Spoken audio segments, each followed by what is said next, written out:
I think we're up, Seth. Hey, all right. Welcome, everyone. We got YouTube with us, I heard as well as our folks on site at the Motley Fool. And we're ready to answer questions. I think usually the theme says chips, clouds, and more. I've got a little bit of that. We do have some questions rolling in and that were left over just a little bit from the last hour. So we can start with that. I'm Seth Jayson, David Meier. Used to sit across from me. We worked on products together for many years. And then Dave was down in the restricted section of the business, kind of the basement, right? Yes, we were cordoned off in the dungeon, not allowed to talk to anybody. The Department of Mysteries. And now he's back up here, unfortunately, with the people who aren't as smart like me. But let's get to it. There's an interesting question here to start with, and it's a surprising question to me. I thought folks knew this, but the fact that it's here maybe indicates that we should talk about it a little bit. It's from Cinta, one letter away from one of my favorite places in the world, Sintra in Portugal. Cinta asks, is AI proven to be conscious? Who wins and who loses? So no, on the contrary, AI is proven not to be conscious. AI, there are many different kinds of things we lump into AI. By old standards, the ghosts who tried to eat you in Pac-Man were AI. The answer, or the idea of what is AI is constantly moving. The goalposts are always moving. AI has never been considered conscious. There are AI systems that can operate independently under certain circumstances if they're allowed to do so. You can think of, for instance, like chess playing, or AlphaGo, or even video game playing systems that have been set up by researchers in order to test various games.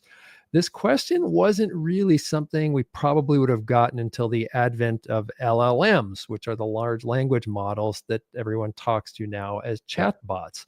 And interestingly, kind of right before the chatbots really hit the scene with ChatGPT, there was this rogue researcher at Google who was a really smart guy, and he got himself fooled into thinking that one of Google's early LLMs was a sentient artificial intelligence, because he talked to it so much and it would give him all these answers about how it felt and how it was frustrating it was to be an AI, and nobody would believe it, that he bought this. Now, this is absolute nonsense. All these LLMs, the most fantastic ones you can think of, all they're doing is spitting back long chains of probabilities, which are aping or mimicking the inputs that they have studied over and over and over again. And so they're not the least bit conscious, but they're really good at faking it. For me, the most hilarious thing, recently I got a bit of this. This used to be like a couple of years ago when ChatGPT first came out. People were freaked out by this. They were writing about it in the New York Times, like, oh, the LLM tried to get me to leave my wife. Well, like it was just spiraling down a weird rabbit hole of probabilities. And they got rid of a lot of that as they improved these models, and also like hard coded guardrails. But one of the funniest ones I got the other day was I was using AI Studio from Google. aistudio.google.com gives you access to Google's latest Gemini models, which are really powerful, for free. And they give you the biggest context windows you can really get for free. I don't know why people pay money for some of these other services, because what you get from Google for free is so incredible. Anyway, I was using it to do some programming, and it couldn't solve this really pretty simple programming issue, which, by the way, that's typical of all of these. They tell you that they're as good as a PhD at math, but they will fail you at 8th grade geometry when you're trying to write a program. Hey, I'm not sure I could do 8th grade geometry anymore. Yeah. So I was trying to explain to it how to fix something, and it couldn't do it, and it couldn't do it, and it couldn't do it. And finally it came back and it said something about, it said, listen, I'm really sorry about this. I need to get a drink and come back tomorrow and look at this with fresh eyes. That is literally what the LLM wrote in the chat window. And so where does this come from? This comes from the fact that it probably had been trained on things like internal programmer dialogue at Google, or maybe like frustrated back and forth on chat or on Stack Overflow, except Stack Overflow, they usually delete, ancillary stuff like that. So this is probably trained on logs like that. And so it spiraled down this rabbit hole when it couldn't find the answer after many, many attempts. It decided to spit out what a human who was frustrated would have spit out, which was that. That doesn't mean it's conscious. It means it's just gone into a rabbit hole, because then I said, you don't give me that. Like, you're a large language model. You can't drink. You don't need a vacation. You're not going to close your eyes and you don't need to come back tomorrow. It was 4 PM. And it was like, oh, you're right. I'm sorry. I am just a large language model. Little did Seth know that actually I was on the other end and I was having none of it. I was done. I can't do any more with you, Seth. I wish I could remember which of the simple problems, but I've had some, these are very useful tools. I've been doing some programming lately, which I haven't done for a long time because I don't have time to learn new languages. I don't have time to just write walls and walls of boilerplate. And these tools are pretty good at doing a lot of that. But what they're really bad at is sticking with some logic or even understanding some logic. And there's some surprising holes in them. So one of the things it could not do until, I think I had to write the function myself, was I was trying to make a calculator for indoor track where you said, like, okay, an indoor track's 200 meters. If you're in the second lane, how much further have you run if you run like half of a 1,600-meter race? Well, it's pretty simple algebra because you can find the lane specifications online. So on the one part, it was super impressive. I was like, here's a PDF with the international specifications for a 200-meter track. And, it gives you the radii and the turns. It gives you everything. And it was like, got it. I got that. Pulled it out of the PDF. Pretty good. Said, all right, now we're going to write a thing that does this. And it couldn't figure out that essentially, because you have two semicircles, you have a circle. So all you're doing is calculating a different circumference for a circle plus two straightaways, which are always the same length. And then you do fraction. Couldn't get it. And it was doing it like the dumbest ways possible until I finally, and I think that was the thing that kind of drove it over the edge. And I had to kind of reboot the chat and start. So no, not sentient, helpful in many circumstances, not as smart as they say they are. Remember when everyone's teaching to a test, it's easy. If you can memorize 1 trillion things, and it's pretty easy to teach you to the test, right? But that doesn't mean you can actually reason, Yes. Yeah. I completely agree with the last thing you said. It's been very helpful for me. Like, if I'm coming across a brand new company, I can ask it to give me a summary of like the business description of a 10K. And it does a good, in my opinion, it does a good job of sussing out the key points. But there's for me, even though I'm getting a little bit of productivity benefit, I always just feel the need to go back and spot check a couple of things just to make sure that what I got is accurate. And so yes, I think consciousness or sentiency, is that the word? Yeah. We don't have to worry about that. Not yet. We'll see. Yeah, we'll definitely see what happens. But this brings up an important investment theme as we talk about kind of some of the struggles these systems have and where they're useful, is that, and then I saw a comment this morning from Satya Nadella. Now, this is the kind of thing that an AI would not pull together, because I'm grabbing a thread from over here and a thread from over here that I saw this morning, something that happened to me a month ago, stuff an AI can't do. Anyway, Satya Nadella was talking about how large language models are getting commoditized. And it's something I've been saying, and other people smarter than I am have been saying for quite a while, which is that, like, the business of creating these giant frontier models is the world's most expensive commoditized business right now, because we still have Facebook and others trying to make these giant models. Facebook then gives theirs away for free, right? Or they give away most of it for free. DeepSeek doing the same, built upon some of the free stuff that Facebook put out there. Meanwhile, OpenAI and Anthropic well, we're flogging away at making these giant models. OpenAI a couple of weeks ago released their latest one.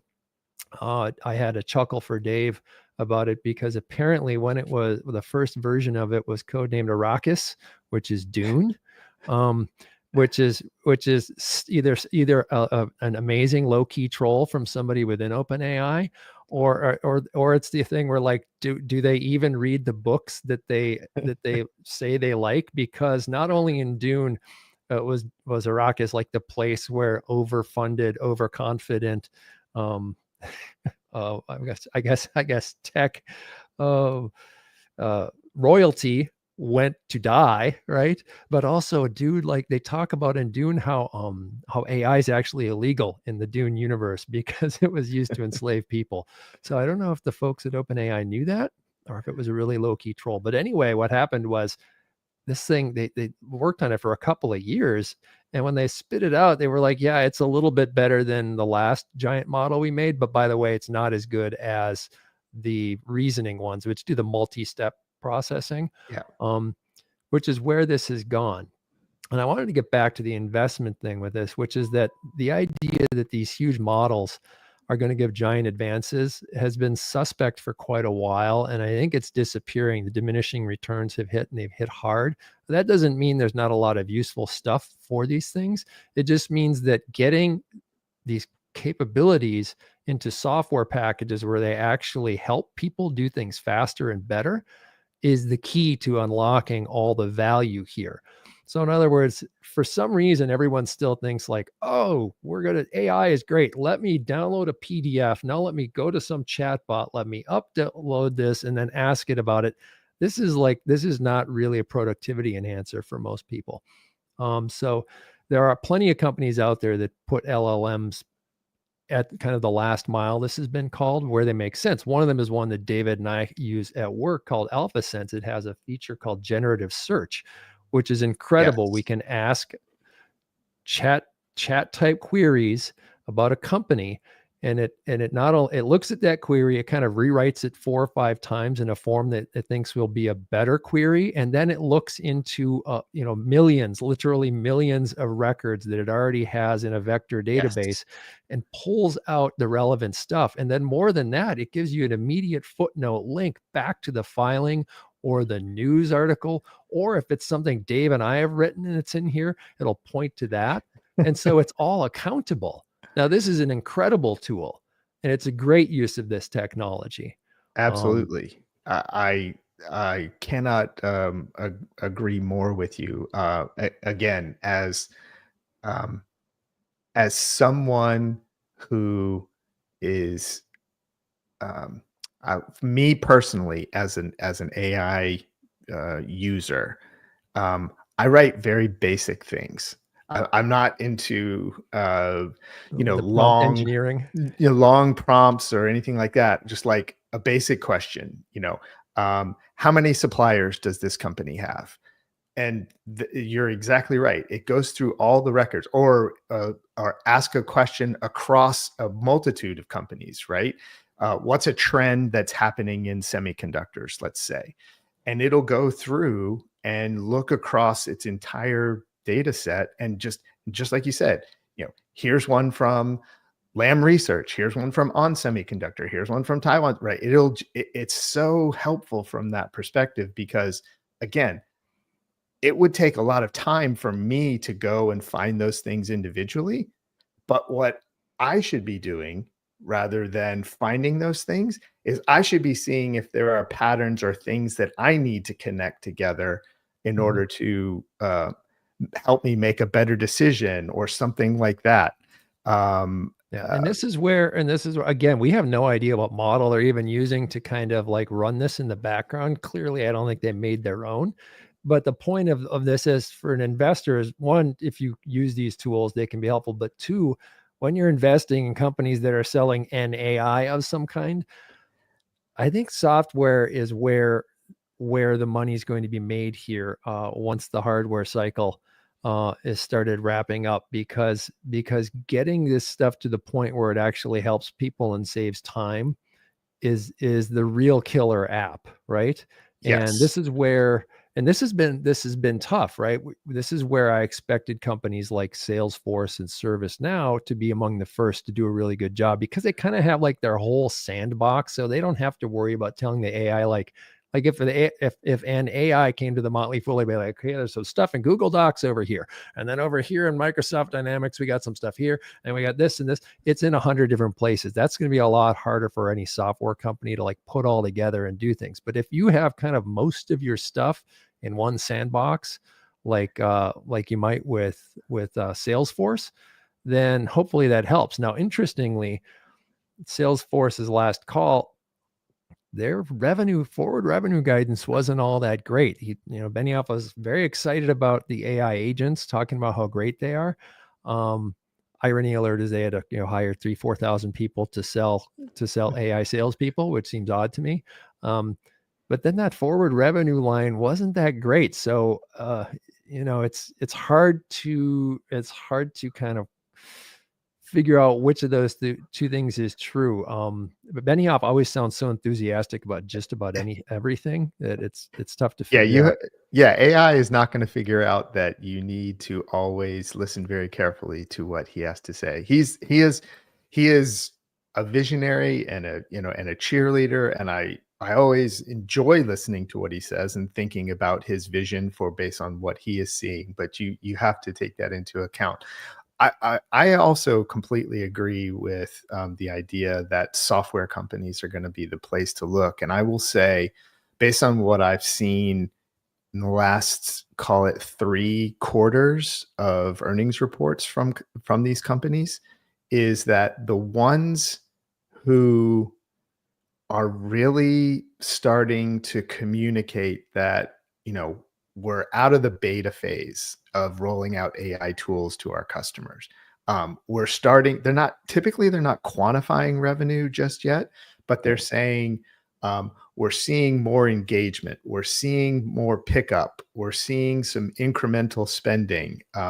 We're seeing more and more people, trying stuff and then spreading it to a larger number of seats across their company. Land and expand. Land and expand. That's exactly right. And I remember, I can give an example of Smartsheet, and this was before it recently was acquired by Vista Equity Partners. They were actually saying this a year ago, which was way ahead of the curve. And the reason that it was interesting, because this is a productivity software company. It basically fosters collaboration between teams. Each company that has a subscription and a certain number of seats with Smartsheet essentially had their data cordoned off, right? They didn't combine inter-company data. They said, this is what's happening in your data. And we're going to let you look and explore the things that, since you've been a customer with us for 1, 2, 3, 5 years, whatever, we can help you. Here are some tools that can help you, 1, become more productive, and 2, hopefully make better decisions. And they were talking about, we're surprised at the level of engagement. We're pleasantly surprised about the feedback that we're getting. Like, oh my gosh, you're helping me get more out of the software that I was already very happy with. So if we think about what that means, right? 1, it's always better to retain a customer than to lose them and try to get them back, right? Yeah, That's a lot of money to go get a customer. Exactly. And then 2, the more that the word gets out that this is a good company, right? That is, customers are happy with the AI experience, the tools, the technology, et cetera. It's actually, in some respects, like free marketing, right? Because people they inquire about it. So maybe you get an incremental lift on the number of new customers you have. Maybe you get an incremental lift on, hopefully you're seeing an incremental lift on retention statistics, whether it's, reduced churn or higher dollar-based net retention. There's lots of ways to start seeing this. And like I said, Smartsheet was the first one that I really noticed this, but now I'm noticing it across a lot more. And I'm really looking forward to with the day that somebody finally freaking quantifies it and says, this is how much revenue, whether it's again, retention, reduced churn, whatever it is, this is the benefit that we are starting to see from our company. But trajectory wise, I believe it is absolutely there. Software productivity is the place where we are going to see the real benefits of AI, in my opinion. Yeah, if it's as great as they say, that's where it's going to come up, and then people will pay for it. That's the thing. People will pay for it. And right now, they're paying. I think we need a couple of years. Right now, CEOs are basically like they're sending their CTOs, you need to do an AI. Telling them like you got to do an AI. Over a couple of years, I think we'll start to separate kind of the pretenders from the ones that are offering real value. ServiceNow is a company that interests me this way because their kind of business is sort of managing these sort of annoying parts of business, especially like plugging tech into other things. And like, again, a place we have an opportunity to fix this up. Like if you were the Motley Fool, like I need something, I need this. Well, I go to Slack or I write an email or I ask somebody, who do I do? ServiceNow has these kinds of things taken care of already by like autonomous and semi-autonomous agents kind of saying, hey, this person needs permissions for this, boop, boop, boop, boop, boop, bubbles up to somebody, hit yes, they can have it. No, they can't have it. And so this is sort of kind of part of their business already. And it's the kind of like just absolute, what's the word I'm looking for? the awful parts of business that should be done by robots, right? That should be done by AIs and others. And so I think they've had some better results, I think. And so I think they may have a lead in this kind of a space, and it'll be interesting to see what they are doing going forward. So yeah, well, I will say with that, maybe take a question. We've got some that are close here. Snow is not something I follow. Do you follow snow very closely? I don't, but thinking about its business, and the question is from young Tom Morris. What are your thoughts on Snowflake? Ticker symbol is SNOW, and its growth in its business due to AI applications. The Snowflake basically helps its customers manage and use its data. I don't know directly, what exactly how Snowflake does it, but thinking about it, yes, a Snowflake should see a rise in demand for its products, right? If it is as good as it says it is in helping, manage and use, access, analyze, it's all these things. That's what Snowflake's business is. So they should, as these trends, which I think again are happening on the software productivity side, as you get AI that is really structured toward helping whether it's an individual or a business make better decisions out of its own, call it smaller data sets, even those data sets could be huge. Snowflake should be seeing some benefit from that. The question is how much is baked into the stock. I don't know anything like that, but absolutely they should benefit from this trend over the next 3 to 5 years. So the space of data as it relates to AI has been interesting for a while, and it was interesting even before LLMs came along, and nobody cared about AI like 3 years ago when I was still running an AI service, and everyone was like, AI, that's so over. Because LLMs are not really good at structured data. There's a lot of machine learning and AI out there that's plenty good at analyzing structured data, including like the most boring kinds, like how many times does this motor at a refinery tend to spin before like the bearings need to be replaced, right? Stuff like that. That's been around for quite a while.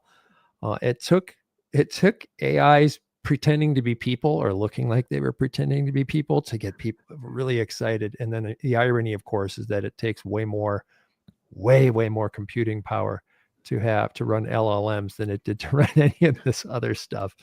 Um, but I think there are still many challenges to be resolved to basically have a chat interface with structured data, because LLMs by themselves are pretty bad at digging into even reasonably sized or reasonably small tables and pulling things out well. I have done lots of testing on that, and I'm always surprised at how badly it goes. LLMs, however, can be okay at on the fly building like 5 variations of your prompt, and then maybe going out and maybe even writing a SQL query and pulling information out or doing things like that. Um, there are probably people out there who write SQL queries and other things. They're like, yeah, I could do that a lot faster by hand. And that's true, but not all of us are that great at it anymore.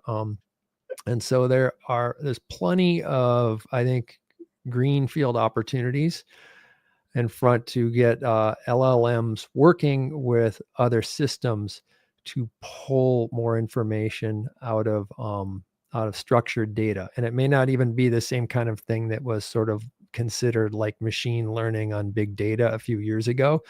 But if somebody like us can get self-serve answers from corporate dynamics by just giving a plain language query, and then the AI agents work it up and run the real queries in whatever language they need to be run, then spit out the Right. data and even throw it into a chart. That's potentially a boost and a win for many people and businesses. And that, I think that's still something that's coming. Yes, I would actually go one step further and say, based on the software companies that I cover, I would say people are actively trying to make this a reality. Yeah. Because you're exactly right. The benefits of asking, giving it one ask and having it do a whole bunch of heavy lifting in the background to get the end product that you, an employee, are looking for. Like, yes, that would be wonderful productivity benefits. Yeah. There's an interesting question from Peter H, and Peter asks, "Are AI stock algorithms trustworthy?" I don't know if Oracle is one of them, the name of one of them, because I don't know that many.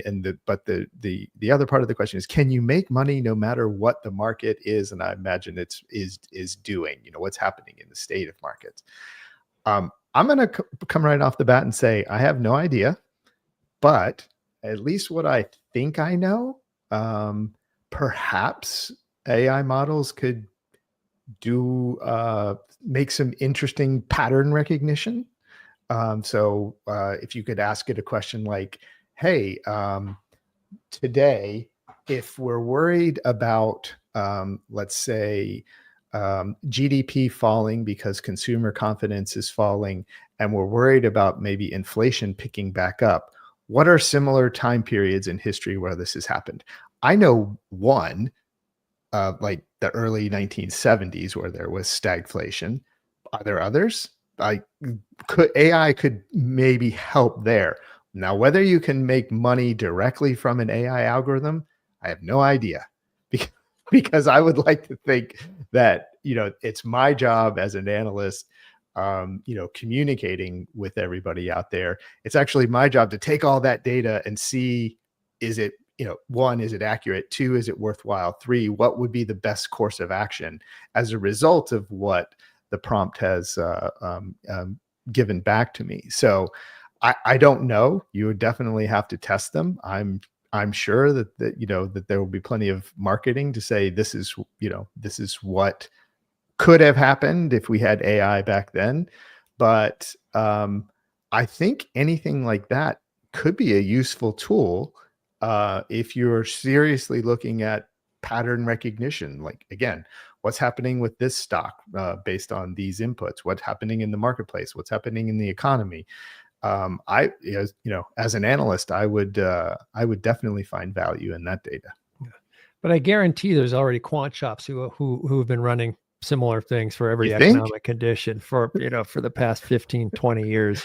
And we're only thinking of it now because we don't actually have to sit down and write any math or do anything. We could just ask a question. So we will be behind the curve no matter what, which is why we try to figure out We try to move beyond what a quant shop can do, because there's no competing with the quant shop if you play by their rules, right? So I would love to be to have been a fly on the wall at Renaissance Technology with Jim Simons and that crew, just to see what they were doing.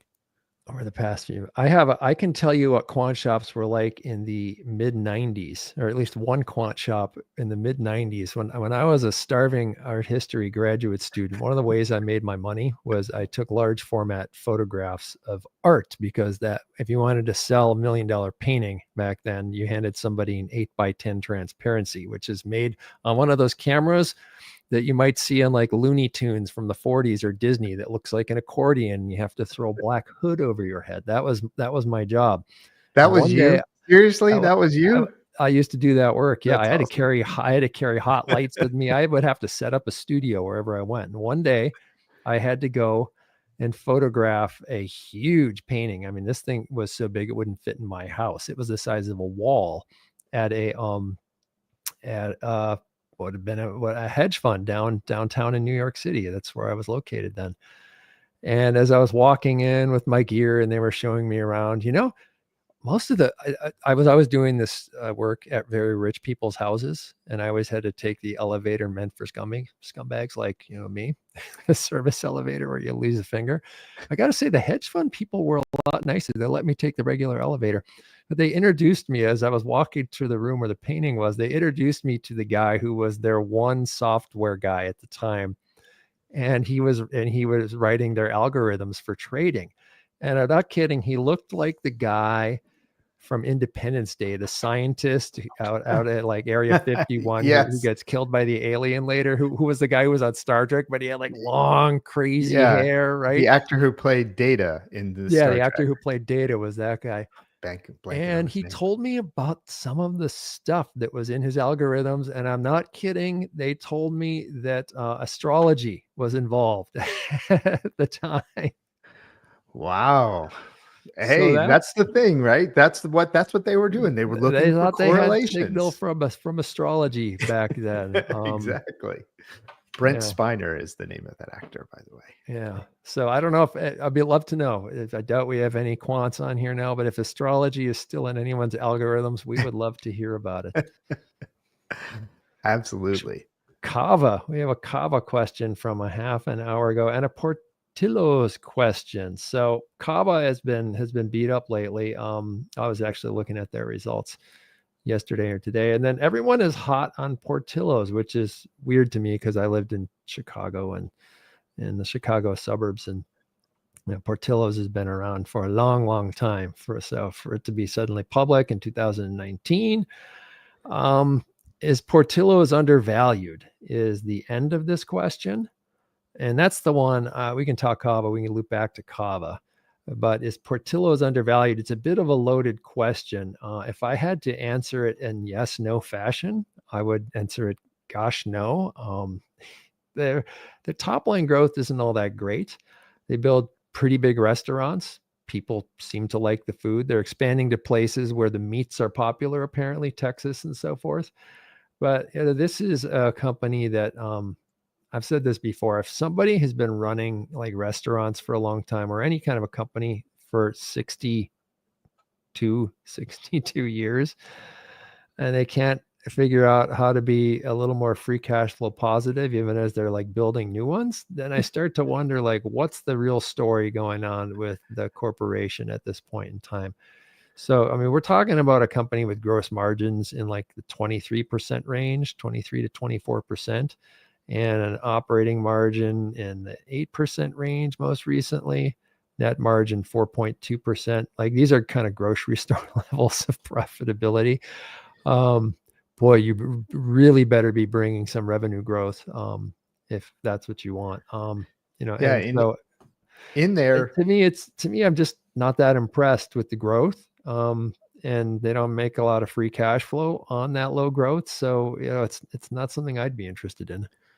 I will say the other comparisons of that the questioner had was Kava, Dutch Brothers, and it looks like Wingstop as well. Wingstop being a completely different business model, right? They mostly franchise their restaurants out. And So much smaller stores, lots, right? exactly. And so as a result of not only the model, but the way that they operate, the business that they're in, they've been able to turn um, revenue growth into incredible margins and lots of free cash flow.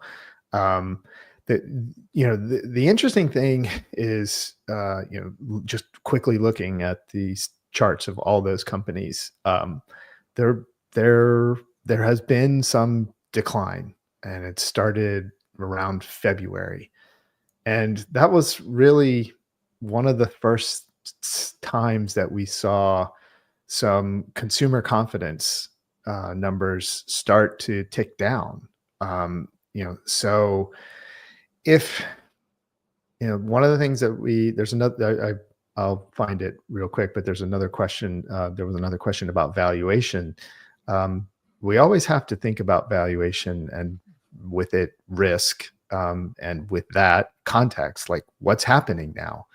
Um, if you're, if you have what looks like an expensive stock in a time where maybe one of the risks to the consumer, and you're a consumer facing company, is rising, that, there might be some multiple compression that you see there. If you're such a great, restaurant, that one, you can continue to open stores, two, more customers continue to come to them, and three, you're able to generate good returns on the capital that you invested in order to, find and attract those customers. Over the long term, that should be a good business model. But maybe, in some short-term volatility, maybe that's a reason that their stocks could be down. But it's a balancing act right now, and I think, given some of the uncertainty, just have to be careful, see which business models are, make a comparison of all four, see which one's the best. What do they do similarly? What do they do differently? What markets do they serve? Things like that. And then, make a decision based on, the risk and potential reward that is available. Yeah, Wingstop I owned for years. I feel like I close to top ticked it a while back here, Get sold it out of because the here. valuation just looked so stretched to me. And so But man, that I that will say it looked stretched for a long, long, looked long stretched time. for a really long time, and now They that just the kept stocks putting have up been numbers. hammered, it still looks expensive to me. Right. I'm looking at it right now. The difference between some of these other companies that we're talking about and Wingstop is that Wingstop has a fairly long track record through which my super duper spreadsheet can calculate their ROIC minus their their return on invested capital minus their weighted average cost of capital. In other words, the average return they make on their invested capital. What would you guess it would be off the top of your head? I would say 15 points. How about 22.9? Whoa. Yeah. I'm not sure So, I've heard of a spread that's a huge yeah. spread. So what others, I'd have to dig into my spreadsheet and see actually what everything I'm putting at. I see that once in a while. That's the 5-year average. But if you're looking at companies that have the wherewithal to come back from the stock prices getting lumped, and by the way, that the revenue line for Wingstop is still crazy looking. It's just so steep still. That is the one I'd bet on, even if it looks pricier. I'm I haven't checked in with this stock for quite a while. We're down, geez, almost 50% over the past, 6 months or something, I suppose, 40% maybe. I'm probably not a buyer yet, but definitely going back on my to watch, to take a look list, because I know the business fairly well. I know how the cycles run, and I know they do a pretty good job over longer periods. And it's a little bit unique. Kava, how closely do you follow Kava? Relatively, I think one comment I was going to make on Kava, as I just took a quick look at the financials to make sure that what I was getting ready to say was correct.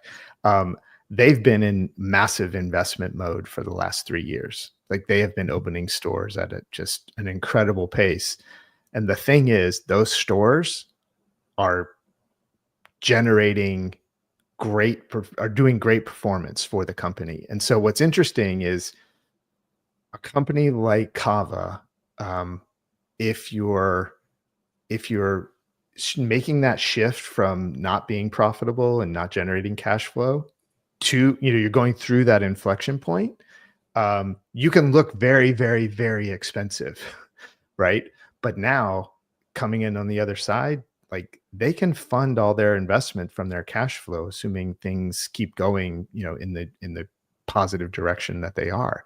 So how does that change, the way that we look at evaluation? Because that's a great step to become self-sufficient in that way.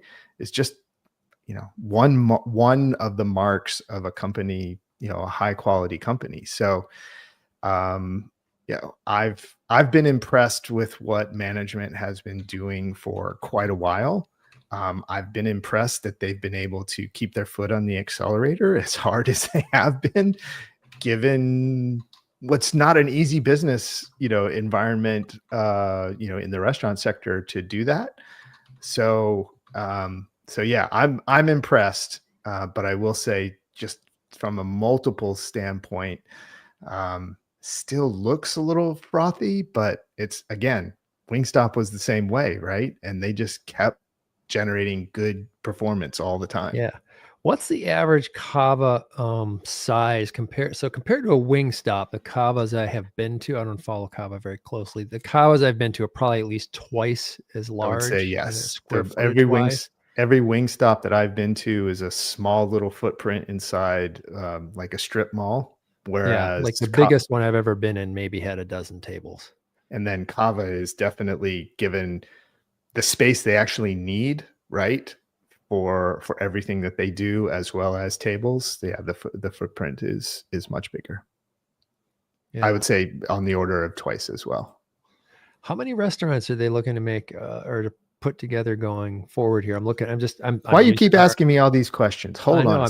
I'm using the AI. You look up this one while I use this one. It's pulling the results directly from the latest filings. I'm seeing that they spend about 1.3 million per restaurant. Well, that's what they expect. 1.375 million per restaurant for new openings in 2025. That actually doesn't sound all that expensive. Not too bad. Yeah. And they're opening somewhere between 60 and, call it 55 and 7. They've been opening between 55 and 70 at a clip. And the restaurants also, from a same store sales standpoint, as they mature, are just doing extremely well. So they're finding areas, right, where they can make a good investment, where there is demand, right? i.e., people are coming to the restaurant and spending their money, and they're coming back to the restaurant to spend their money, according to the same store sales. So those, good positive trends. Yeah. I'm looking at their results in the last couple of years. So in 2023, their CapEx was about $139 million. I don't know how much of that was just restaurant openings and how much may have been other stuff. If we assume, probably some pre-opening stuff. Yeah. Yeah. Some maintenance. Well, this is all CapEx on the sheet. So, right. But you're saying the 1.375. Oh, the number I got said 1.375 million in CapEx. No, yeah, that's on a store. That's on a per store opening. Yeah. So they had to refer, right? You always have to take care of your restaurants, and there's restaurants that you're planning ahead for. So I have to deal with some real estate transactions and things like that. So there could be some excess in terms of the what's 70 times 1.3. So they call it 85 million. Yeah. So math, Seth, come on, man. I know. But they still managed to make some cash flow over that time period. The free cash flow, where do I have here? I have like 5 different ways to measure free cash flow. Well, in 2023, still negative, but then positive over the trailing 12 months, which is actually the same period as the fiscal year. So Yep. they swung themselves to 53 million almost in free cash flow, which was 200. They spent 108 million in capex. So cash from operations was 161 million. So they are actually, it looks like they're at an inflection point, Yep. and therefore a lot more interesting. I said that earlier. Yeah, you did, yeah, Trust but yeah, verify. You should yeah. always trust but verify. And a lot of these restaurant companies don't go that way for a long time, like too long. If you're sitting around waiting and wondering, like, when is this ever going to happen? So yeah, I'm I've come away much more interested in Kava, especially than I would have been like probably, 3-4 months ago. There you Um, go. yeah. Especially Well, now that I see where the kids eat too. Yeah. I spent a lot of time with high school track teams, and they are not shy at all about going to Kava and nope. dropping So $15 on a bowl of falafel. back when my daughter was playing sports, that was another, and the footprint for Kava was significantly smaller because it was a number of years ago. That was also another popular place along with Panera, to go between, if you were at a tournament between games, or after all your games were done, things like that.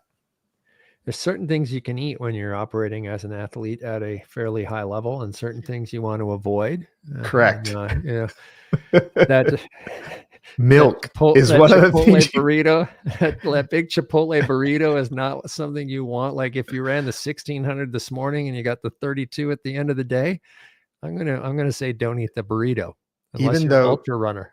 even though chocolate milk, I think if I remember the study correctly, was one of the best things for recovery, it was not recovery between games. It was Yeah, recovery when you were done for the day. when you were done for the day. Yeah, well, the best thing for recovery is sugar and protein. Chocolate Correct. milk has Chocolate them both, milk. right? Plus a Boom. little calcium mixed in there. Yeah. So Kava, more interesting. Thanks for the question about it, because now I am better informed than I would have been. What else have we got here that looks interesting? So looks like sometime last night, 307 Fool asked, what is your favorite management team of a company that has struggled in the market last year? In the last year? Anything Well, come to mind? a company I looked at this morning and put up as a potential company to talk about today is one of those management teams, and that would be Monolithic Power. By the way, this is completely unscripted. We did not discuss that, so this is cool. Yeah. Yeah. Monolithic Power. One of the things I like about them, so Monolithic Power, if you are not familiar, they have thousands of products. Okay. And they're all silicon based power regulation dealies, right? So essentially, like if you have, like, I'm going to hold up my cell phone, there very well could be one from them in here. They are one of the world's biggest sellers of these things. Like you and like Dave was an engineer, so his knowledge of electricity goes further. But for most of us, our knowledge of electricity is like, I plug in phone get more juice and battery. I done Okay. now. Okay, hold on. Monolithic Power is what makes all of that happen, right? I'm They're gonna. the I'm ones who send the power around inside the computers, yes. inside NVIDIA's chips from place to place, inside the stuff in the dash of your car, inside the stuff in communications device, servers, hard disks, robots, just about everything. And so over like a year and a half ago, everyone started paying attention. They were like, oh, they do business with NVIDIA. So that's like a huge, great deal. I had a dog mugging me there. And then several months ago, people started saying, well, NVIDIA might buy, power supply or power regulation equipment from others. Well, yeah, of course they would. They're selling so much stuff now. If you don't diversify your supply chain, you're not very smart. Monolithic Power said, like, yeah, this is, kind of typical, but by the way, we still are selling all this stuff in all these other places. One of the things, the reason I like this management team, they've been around forever. Company produces free cash flow, and they refuse to Oh, play the lots of it. analyst games. So when the analysts are bugging them, like last month, please tell us like more about like your AI data center stuff. They're like, yeah, we have no idea on the timing, and we honestly don't care, because our business is to make good products in in conjunction with the OEMs and our other partners. And then we get them to do what they need to. We get them, they get specified into new products, computers, all the stuff I was talking about. And then it's up to them. Like if they're not selling because something happened, and they had to like move something back a couple of months or something, like we don't worry about that. We worry that like in over 3 years we'll sell this many, or 4 years we'll sell this many, and we move on to the next thing. So I love the way they keep their eye on the ball. They are not hypey at all. They're the opposite of hypey. They produce free cash flow. They just run a solid business that has a pretty wide diversification in end markets. And I appreciate that, because when you read as many calls as we do, you get really tired of the Carnival Barker type CEOs. Yes, I would agree. So for the record, hopefully an amusing little anecdote here. I'm a mechanical engineer, and as a mechanical engineer, I'm actually was every engineer was required to do some. It had to have some base engineering courses. One of them was electrical engineering. You had to pass it. Like you had to get at least a C in order to move on. I got a B minus. I hear electrical engineering is tough. It's hard. I like as again, as a mechanical person, I can see how things fit together and how do I take them apart and how do they move and things like that. I had the toughest time visualizing like current, the analogy of current is like water, right? It runs through things, and there's resistors and capacitors, and I'm like, I can't get it.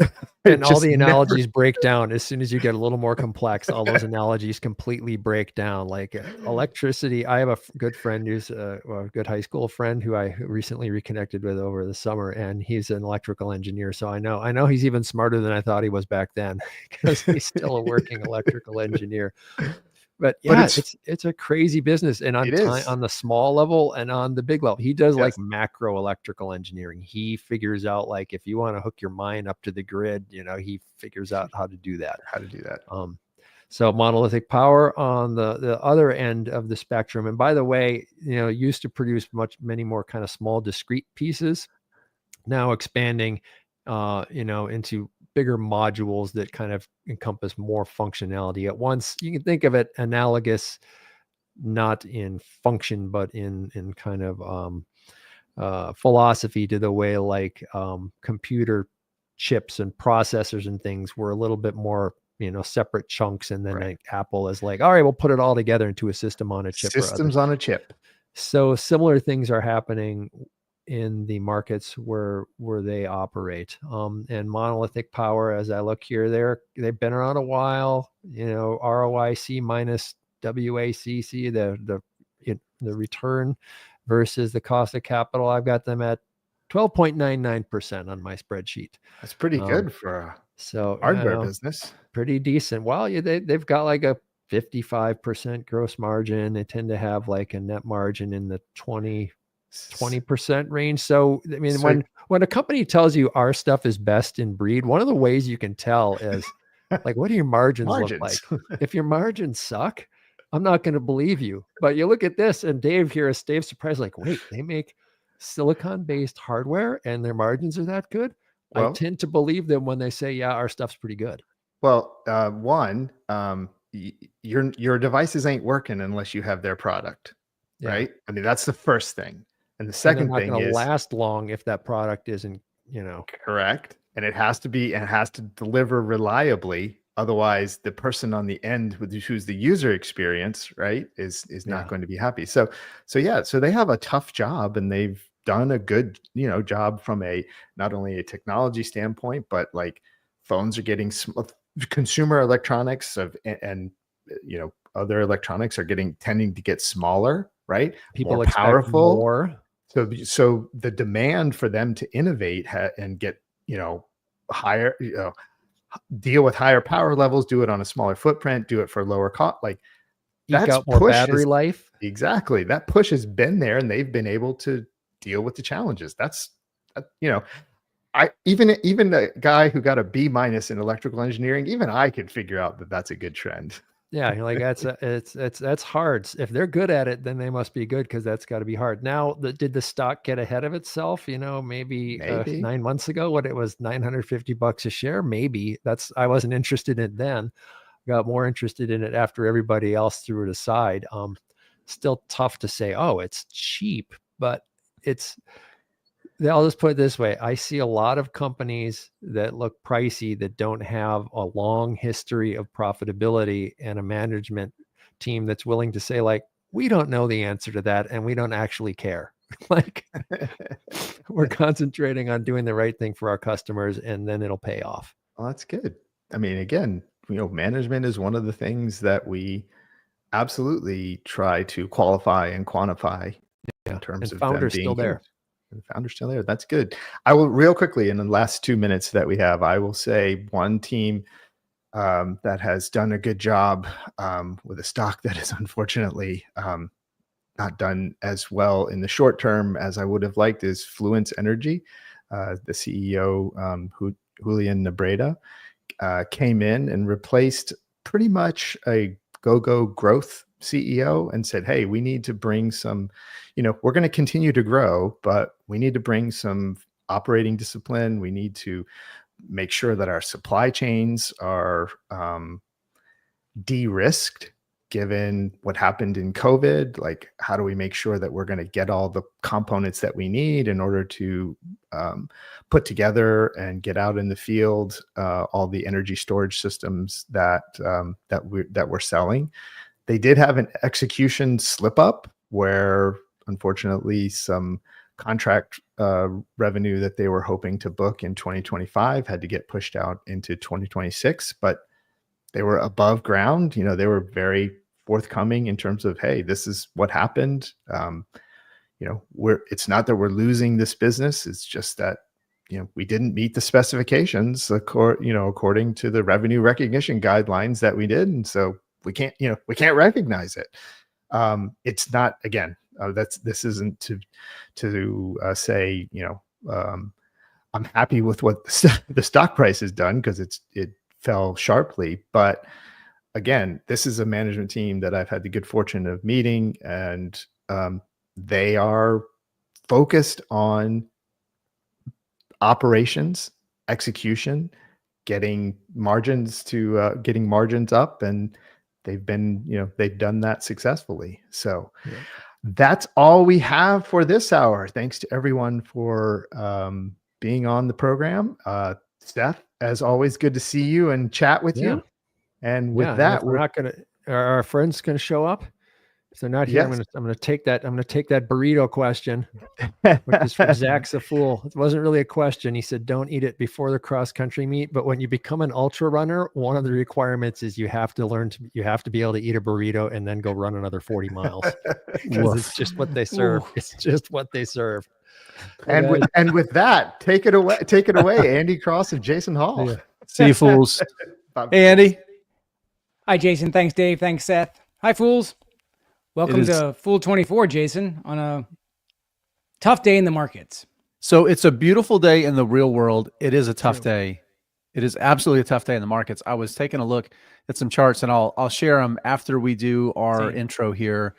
We're going to do an Ask Us Anything hour, and I know there's a lot of people that have questions about specific stocks broadly, which we can talk about. Something we can also talk about is mindset, asset allocation, thinking through where stocks fit in your portfolio. Like all of the questions that days like today can bring on, please get those questions to us. And you do that. Fools, Motley Fool members, you know how to do it. Go to our slido.com. The event code is Fool24. If you're watching our YouTube live stream and you're not a Motley Fool member, welcome. It is awesome to be in front of you, and we want to answer your questions as well. Same thing, slido.com. The event code is Fool24. Just remember, Andy, we like to tell everybody, make sure that they totally understand and don't project anything or read anything in what we say. We don't know you in your situation. We can't give you individual investing advice, and we're not doing that. This is not personalized financial advice. Remember that. We're giving our insights and our experience. Andy, you and I have a lot of it, and we can share that.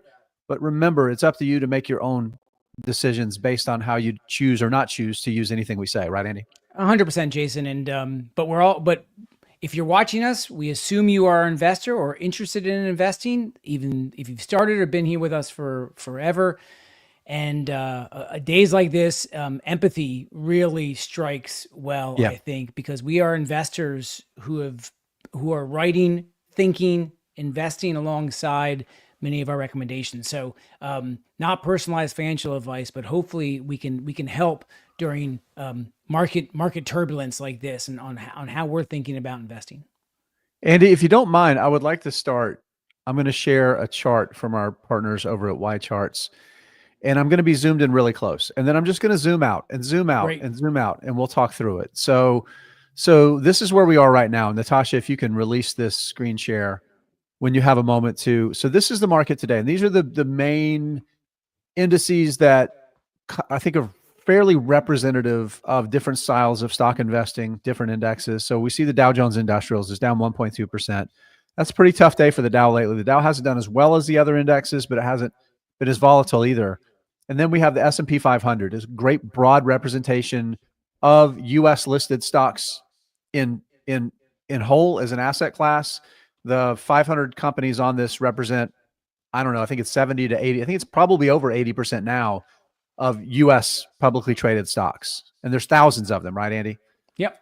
And then you have the NASDAQ 100. You have almost certainly seen ads for the QQQ, which is the ETF that you can, in one of the ETFs you can invest in that trades on the NASDAQ 100, very tech heavy.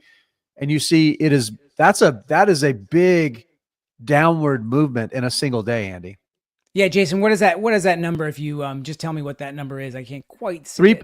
Almost 3.4%. Yep. So that is a big move when you think about whether it's the S&P 500 down 2%, the NASDAQ down more than 3%. Most of the average daily movement for the S&P 500 is kind of like point something. Yeah. So right. a 2% move compared to the average is very significant, whether it's up or down. And to put it into a little even more context, and we're going to start zooming out here, down 3%, 3.5%.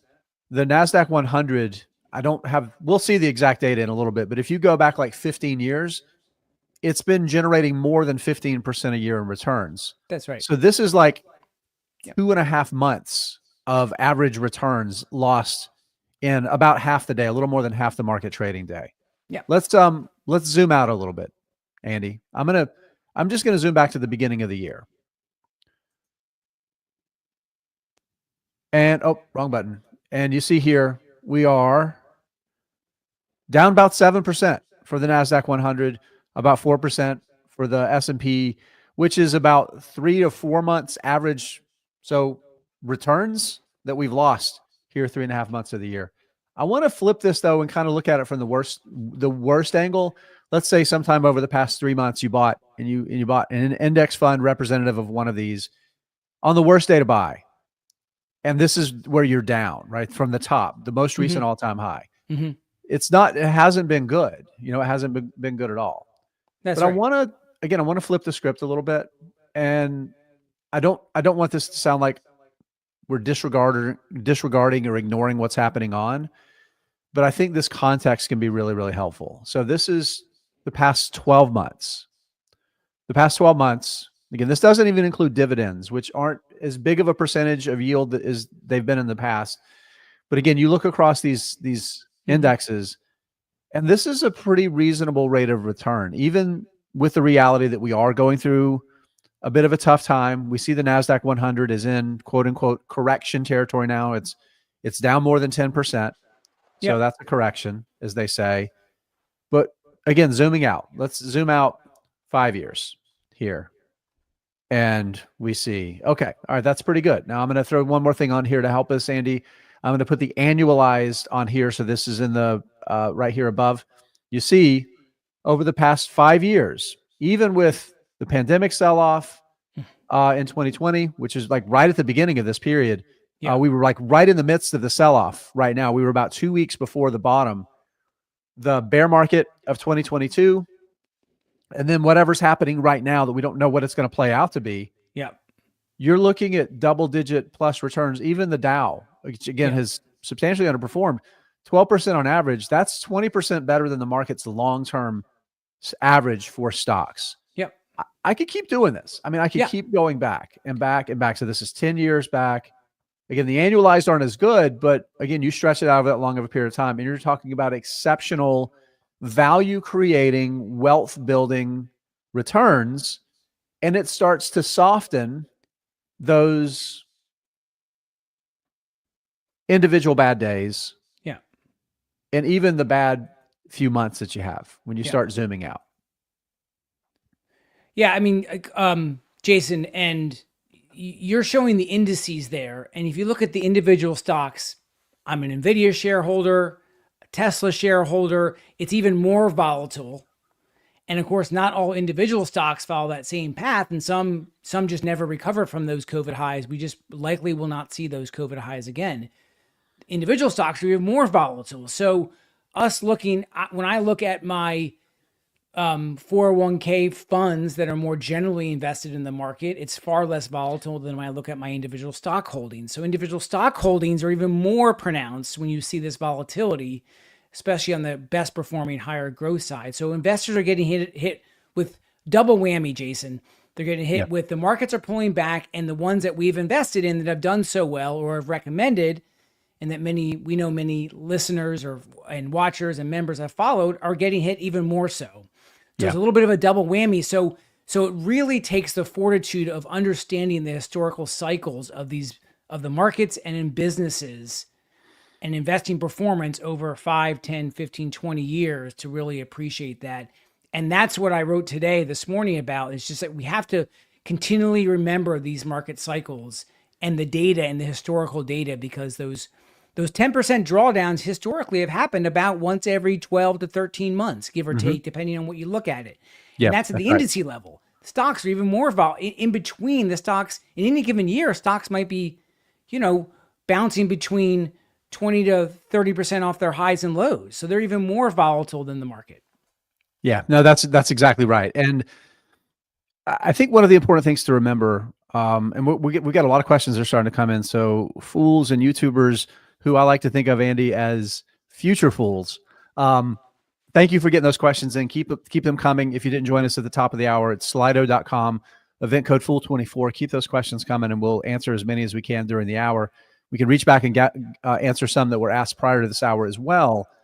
I think one of the things to me that is a little counterintuitive about these sorts of moments is if I look at my portfolio and all of my stocks or most of my stocks are falling, counterintuitively for me, it's reassuring from the perspective that I know that there's not something going on with an individual stock. If I look at my portfolio and it's one of those normal, the market is up or down point something %, and I have a big outlier that's down a lot, then I know I have an individual company thing that I need to learn about, right? To identify what's going on with the business, what's changed, what is the market reacting to? Do I need to be acting or just sitting tight? When everything is down, I just know we're going through one of those market cycles. There's a little comfort in that. There's some sense of comfort in that. Right. Within the context, Andy, that you and I both, we've been buying and studying stocks and companies for decades. Yeah. So we have the context of understanding what exactly in the heck we're talking about. Yeah. That we had a comment here from Dog Mom just a couple minutes ago, down 7% this year, heart-wrenching when trying to plan for retirement in the near future. That's somebody who's in a situation where you're either your timeline is pressuring you and creating risk, or maybe not a lot of time buying individual stocks to understand the context of what we're talking about. But again, the key here is in the real world. There's what's happening in our portfolios, and that's imaginary money from the perspective of it's a shared fiction that we all agree on with the companies.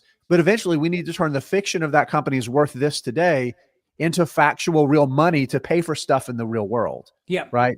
So when those two things start to collide, is when those are some of the questions that we can kind of help answer to put people in a position to be mindful and thoughtful about what does this really mean. You can take take the idea of what's going on and what does it mean for you, and then start forming a plan for how to make sure that you're best to either, number one, avoid downside if it's real downside, but also position yourself to thrive and succeed over the long term. 100%, Jayson. And we want to make sure, and we have core principles at the Motley Fool that we try to just continue to emphasize again and again and again. And I think during these kinds of market dislocations, as you were saying, for Dog Mom, right? It's like not necessarily the individual stocks that he or she might have, maybe a she might have bought. Right. It's much more, because they might be looking at their overall allocation strategy and seeing some of their indices also going down, as I mentioned earlier. So again, it's a little bit of this double whammy, and that can lead, if you don't have the concept of historical cycles, market psychology driven by data, fresh in your mind and constantly kind of going back to that. I think even for experienced investors, it's kind of like, can I handle this? 2022, Jayson, of which I remember in the banking crisis and the interest rate environment, wars over in Europe, you and I were actively participating and talking.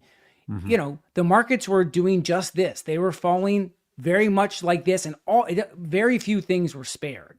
Yeah. Everything was just kind of selling off because of macro concerns with investors. So it rhymes with what we're seeing today. It took, a good 2 years to get back to those S&P highs from January 2022. And it took longer for the tech-heavy indexes, which really started falling in October. Those investors who were sticking through the markets, continuing to invest from a maybe dollar cost average basis, while that might be a little bit painful during that time as you're investing that capital, ultimately that plays out if you're investing with the long-term frame horizon. In retirement, if you're investing for the next couple of years, this is one reason, Jayson, why we've always said the capital you really need in the next few years, we don't advocate that be in the markets. Yeah. Because like I said before, every 12 months or so, the markets are falling 10% and maybe sometimes even worse. And so that capital in the next couple of years, if someone needs that, we want to make sure is much more safely secured away. Yeah, I want to build on that really quickly, Andy, because I think it's such an important lesson. Whether you are a few years from retirement or you're still decades away from retirement, one of the things that I didn't know early, and luckily it was at the beginning of this great bull run, during the financial crisis when I really started accelerating my individual stock investing. But in this sort of environment now, I think it's so critical to understand the idea, two different ideas. There's the idea of asset allocation, and then there's the idea of position sizing. So position sizing is how we manage our exposure to the individual risk that each company creates. What percentage of your portfolio, how many dollars are you going to risk when you buy that stock? That is your at-risk capital. And thinking of losses as a probability of permanent loss of that capital, your position sizing is the key, right? That's where you start. And at some point, as those stocks grow, as they win, how much of a percentage of your net worth it is, the dollar value as measured by the market, your exposure becomes risk as well. But this is where we get into the asset allocation side. So you have the individual company risk part. Asset allocation is more around the timing and your financial goals. So again, using Dog Mom, I'm not telling you what to do or how to think, but using Dog Mom as an example of somebody that says, I'm a few years from retirement. I on the other hand, I'm still, if I'm lucky, I can retire in 15 years, but it's probably going to be longer than that. Well, so you're I've got more time. So you're 26, so you have plenty of time left. 26. Oh boy. I can't even remember when I was 26 anymore, Andy. The key here though is that when you're so close to retirements, when you're so close to putting your kids into college, when you're a couple years away from buying that vacation home, like one of those like ultimate goals that you've saved and invested and built up capital to do, the market's volatility like we're going through now becomes risk. Yeah. Because that near-term volatility, again, we saw the market lose 35% of its value in 2020 in a month, basically. Month and a half. Yep. we saw from the beginning of the sell-off, and depending on whether you're talking tech stocks in late 2021 or the market broadly, the beginning of 2022, it was October when the market bottomed, right? The financial crisis, it was 18 months. It was October 2007 to March 2009. Yep. And then there's the recovery period. Like you said, it was a couple of years in the most recent bear market that we went through. Back in the financial crisis, it was 5.5 years. Yep. The dot-com peak in 2000, the market kind of tickled, like it reached up and high-fived that all-time high in 2007 on the way by. Yeah. Promptly sold off again. It was another 5.5 right. years. So we're talking 12 or 13 years. 12 or 13 years. Yeah. Right. From the top to the top. Yeah. So, and by the way, I think Microsoft was even longer, and I think Microsoft was like 14 years. So well, then you have companies like longer. Cisco. You have companies like Cisco that never got back. Never got, and probably never. And it's been a wonderful business over that time. And it's created a lot of value in the world. Yeah. But investors that bought those years of the peak, that holding period, you couldn't hold through that. But in the aggregate, and I think that's the key, it gets back to position sizing. In the aggregate, what we've seen so far, the market is undefeated in regaining those previous highs, compounding, and creating wealth for people across those holding periods. So we know that the market will do that. It's building the ability to get through these downturns in the real world that is the most important thing that we have to do. And that's where position sizing comes in. Not having exposure, like you were saying, to the downside volatility of stocks for money you're going to need 3 to 5 years. Maybe more. Again, depending on your individual situation, the size of your portfolio, if you've got $15-20 million in stocks, you're probably going to be okay, right? Yeah. If the market sells off, 50%, because you have a large enough number that's your margin of safety.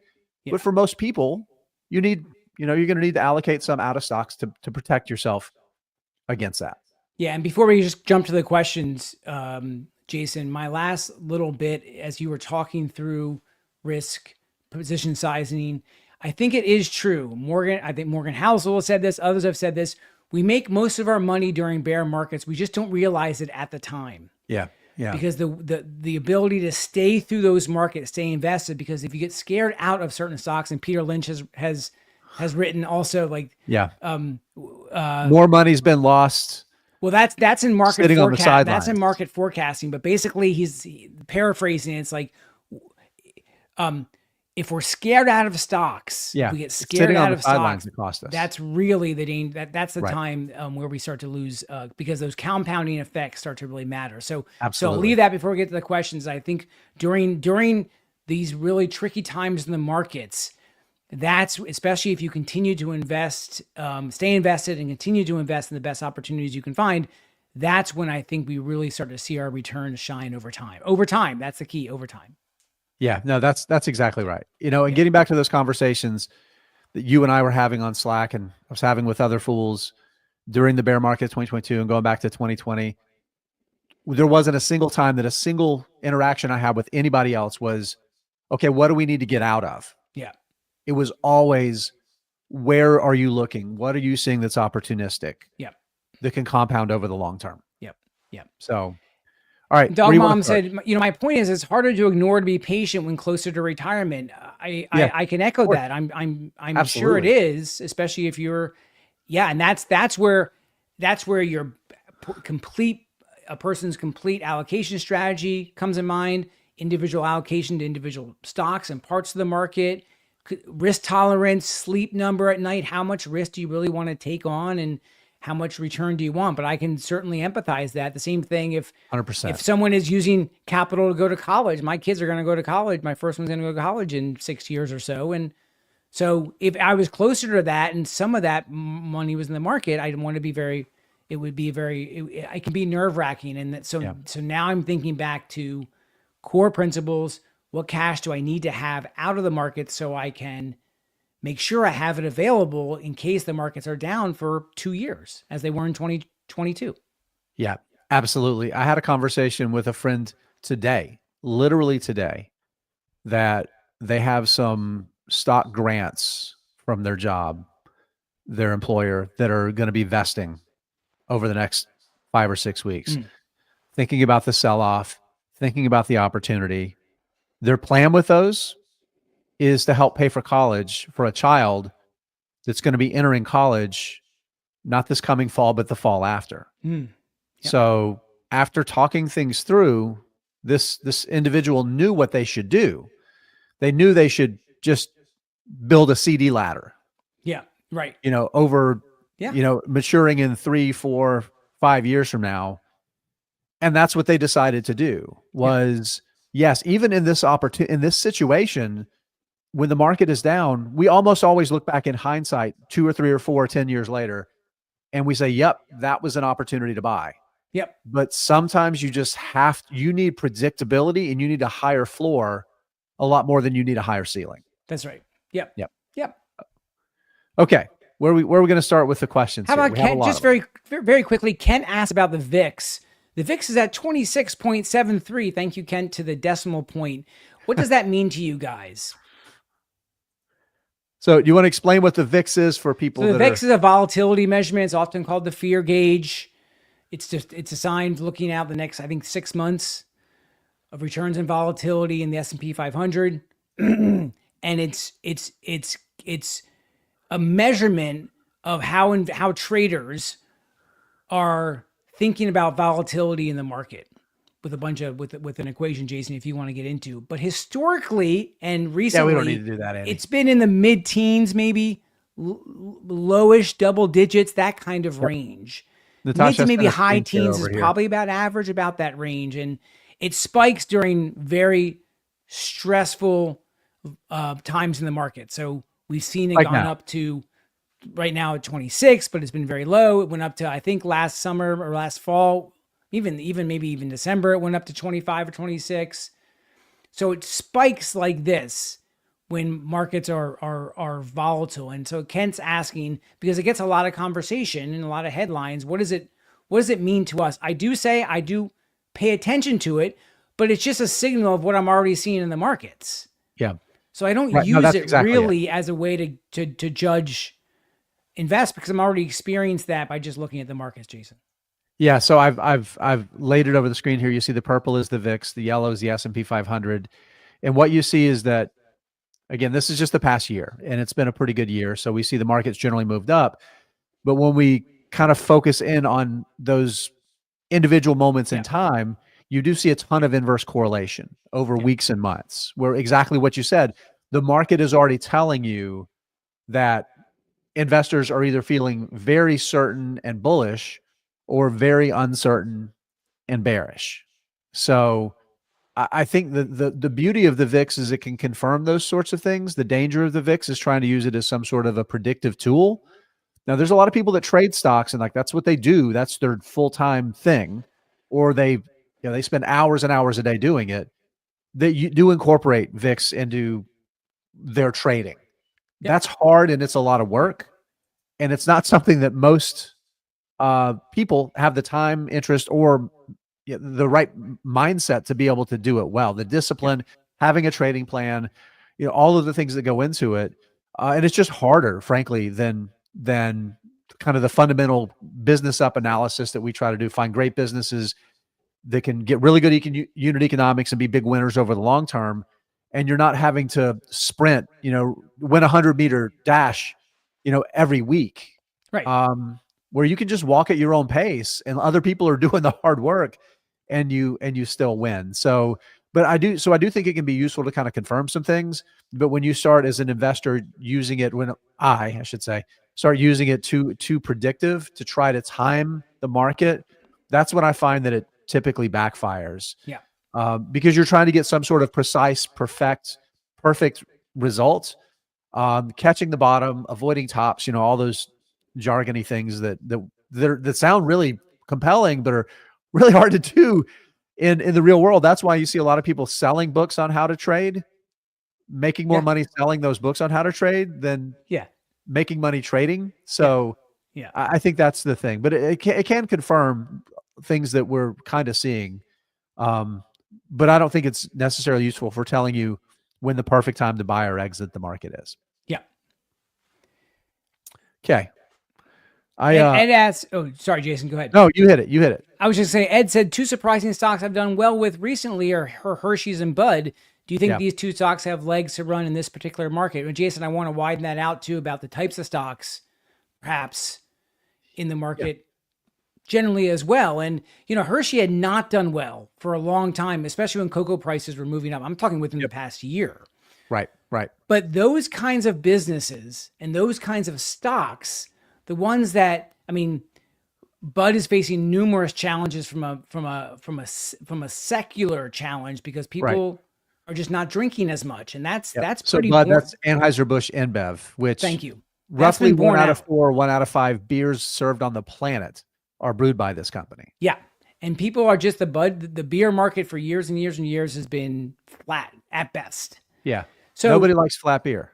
Yes, but no one does love flat beer, exactly.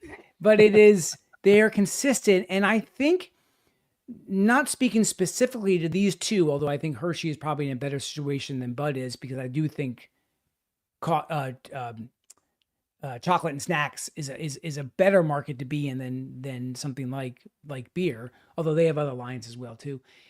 Those kinds of stocks can fit in a place in a portfolio, Jayson. And they're those ones that are a little bit more steady. They're not as volatile. They pay those dividends. And in down markets, studies show that dividend kinds of stocks tend to be less volatile and over time outperform the markets during those down times. Not by a lot. It's not there. If the markets are down, those stocks tend to also fall, as we talked about earlier, but they do have a position in a portfolio to add a little diversification and ballast to someone's portfolio who might be leaning in more towards, say, the growth side of technology. Yeah, building on the Hershey one, this is a company that I've invested in relatively recently. I bought shares a couple of times, and I have a taxable account that's a dividend-focused dividend growth portfolio, which seems really inefficient, right? Why are you buying dividend stocks where you have to pay taxes on the dividends?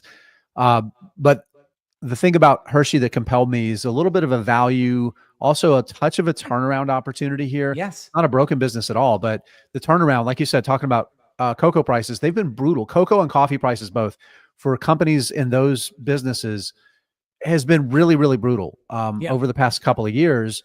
But at the same time, Hershey's had some other challenges. Hershey's, over the past decade or so, has made some acquisitions in the savory and salty snacks business that haven't gone great. They've gone okay, but they haven't gone great. They haven't resulted in like this next leg of growth and expansion.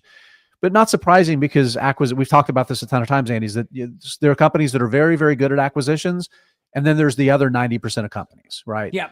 It's not something companies are naturally good at.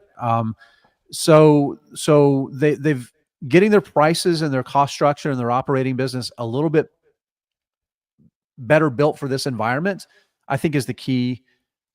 I think they also have pretty good succession planning in place. There was a bit of a hubbub made kind of around the end of the year where the CEO's leaving.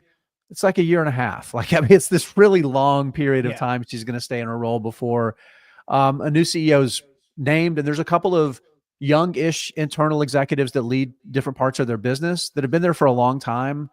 And they did a little restructuring. And I think they're both potential candidates. They may bring in somebody external with a completely open view of the business. So they're positioning the business to have the right next CEO, which I think is really important. And there was so much negative that's been kind of already priced into the business right now. And then comparing it to AB InBev, again, what you said, it's a tough business. That whole business is challenged right now for a lot of reasons.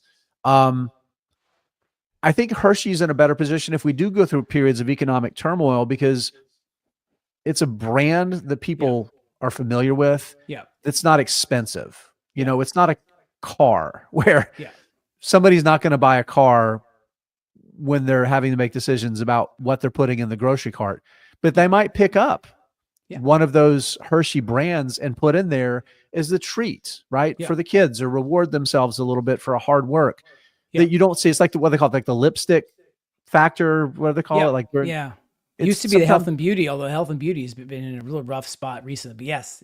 It has, but again, that's during a period of strong economic growth. These businesses have struggled. I think we might see them be a touch countercyclical, going forward. So I kind of like the idea of a Hershey. But again, I'm not thinking about Hershey as the stock and what it's going to do in the interim. I'm thinking about it as a business that I like, that seems like it's been priced really inappropriately for the quality of the business, like to the upside, like deeply discounted. Yeah. So again, I'm thinking, 3 to 5 years plus, Yeah. kind of thing. Yeah. In the meantime, you're buying a business that was selling cheaper than had from the earnings multiple perspective, cheaper than the market. There was little conversation about potential acquisition too, but the Hershey Trust might make that often. Yeah, well, that's the key, right? Hershey's completely controlled by the trust. Yeah, they're controlled by. I mean, I'm from outside Hershey, so I always been biased to Hershey and Hershey Park and those likes. But the fact that the stock's up more than 2.5% today it does tell something about it, Jayson. I know I don't anchor too much to one-day prices, but it is notable, and I think that's because it's the kind of business that in these markets people and investors can gravitate to. Now that might only last like a relatively short period of time, so I'm not baking on it, but I do think it helps. This is why we advocate a diversified portfolio of having some of these dividend stalwart payers in there. Good brands, and as Charlie Munger has said, the closer you get to your mouth, the more important a brand really matters. Yeah, no, that's exactly right. Or Warren Buffett, one of them said it about gum, about Wrigley's, but that is true, I think, in that brand, like you said, stands, and they're going to be hit by all these different, macro factors to some extent, but they have that ability to withstand that, and the stock just really got very reasonably priced. Let's speaking of rumored acquisitions, questions about acquisitions, and pundits don't predict because they know, but because they're asked. That's me saying, yeah, I was wrong. Let's talk about Rocket acquiring Redfin. 307 Fool asks initial thoughts on the Rocket Redfin news. Should we go back to the tape from Friday and over the weekend? I think we have to, don't we? Well, that's up to you, my friend. Oh, I have to. Of course we have to. For those that weren't watching, I believe Matt, one of our Fool members and frequent questioner, may have asked about it. If it wasn't Matt, I can't remember who it was. If you could let us know if you're watching. I want to be sure and name the right person. Ask some questions. We were discussing Redfin. So Redfin, of course, everybody's familiar with the website and the app. Great way to find out home values, that sort of thing. The business it's a brokerage. They list and sell existing homes for sale. That's their core business. That's been a brutally tough business over the past couple of years. Their balance sheet's kind of challenged. People were asking about valuation, thinking about the business right now, and is somebody going to buy them because the stock is cheap? And I said, well, looking at the business, looking at the balance sheet, the near term with what's going on with the housing market, I don't think it makes sense for anybody to buy them. I don't think it makes sense. And I followed that up with, which means next week somebody's gonna buy them. Somebody turns out to be Rocket Mortgage, right? You were 50-50. There you go. Yeah. I mean, so Rocket Mortgage, the gigantic mortgage and lending company, financial company, had at least one commercial in the Super Bowl, is buying in an all stock deal. Dan Gilbert, Redfin, owner of the for about $12.50, and the stock was less than $6, I think, going into as of this morning. Yeah, and strategically, I can see where it all plays out, right? I can see how they kind of levers in. I am a little surprised, Redfin CEO, founder led, trying to drive so much value and kind of navigate this market. They went into the little bit to the flipping business. I think they got out of that, and they've just been kind of like, trying to work through the challenging markets when interest rates and mortgage rates are at 7% here in the US. So I can see where strategically it does make sense. I'm not a fan of all stock deals, especially small all stock deals. Actually, I'm not a fan of really all stock deals in general. So that makes me a little bit not as happy from a Rocket Mortgage. And the reason I'm not, if someone else is selling the stock to buy something else, why would I want to buy the stock if they're selling it? Essentially. That's exactly right. In very broad terms, right, Jayson? And then finally, I'll say the one good side that kind of has gone on the radar is Rocket has a very complex ownership structure with Dan Gilbert and the Rocket. They're going to start to clean some of that up, different share classes. They're going to clean some of that up, which I think will help. Yeah. So I'm pulling up the terms of the deal right now. Like you said, it's an all stock deal. It valued, and this is the key, because I know there's a lot of investors out there that are seeing Redfin trade for like $9.50 a share or less right now, that are saying it was a $12.50 a share deal. Yep. I can buy stock right now and I'm going to make a couple bucks a share when this thing closes.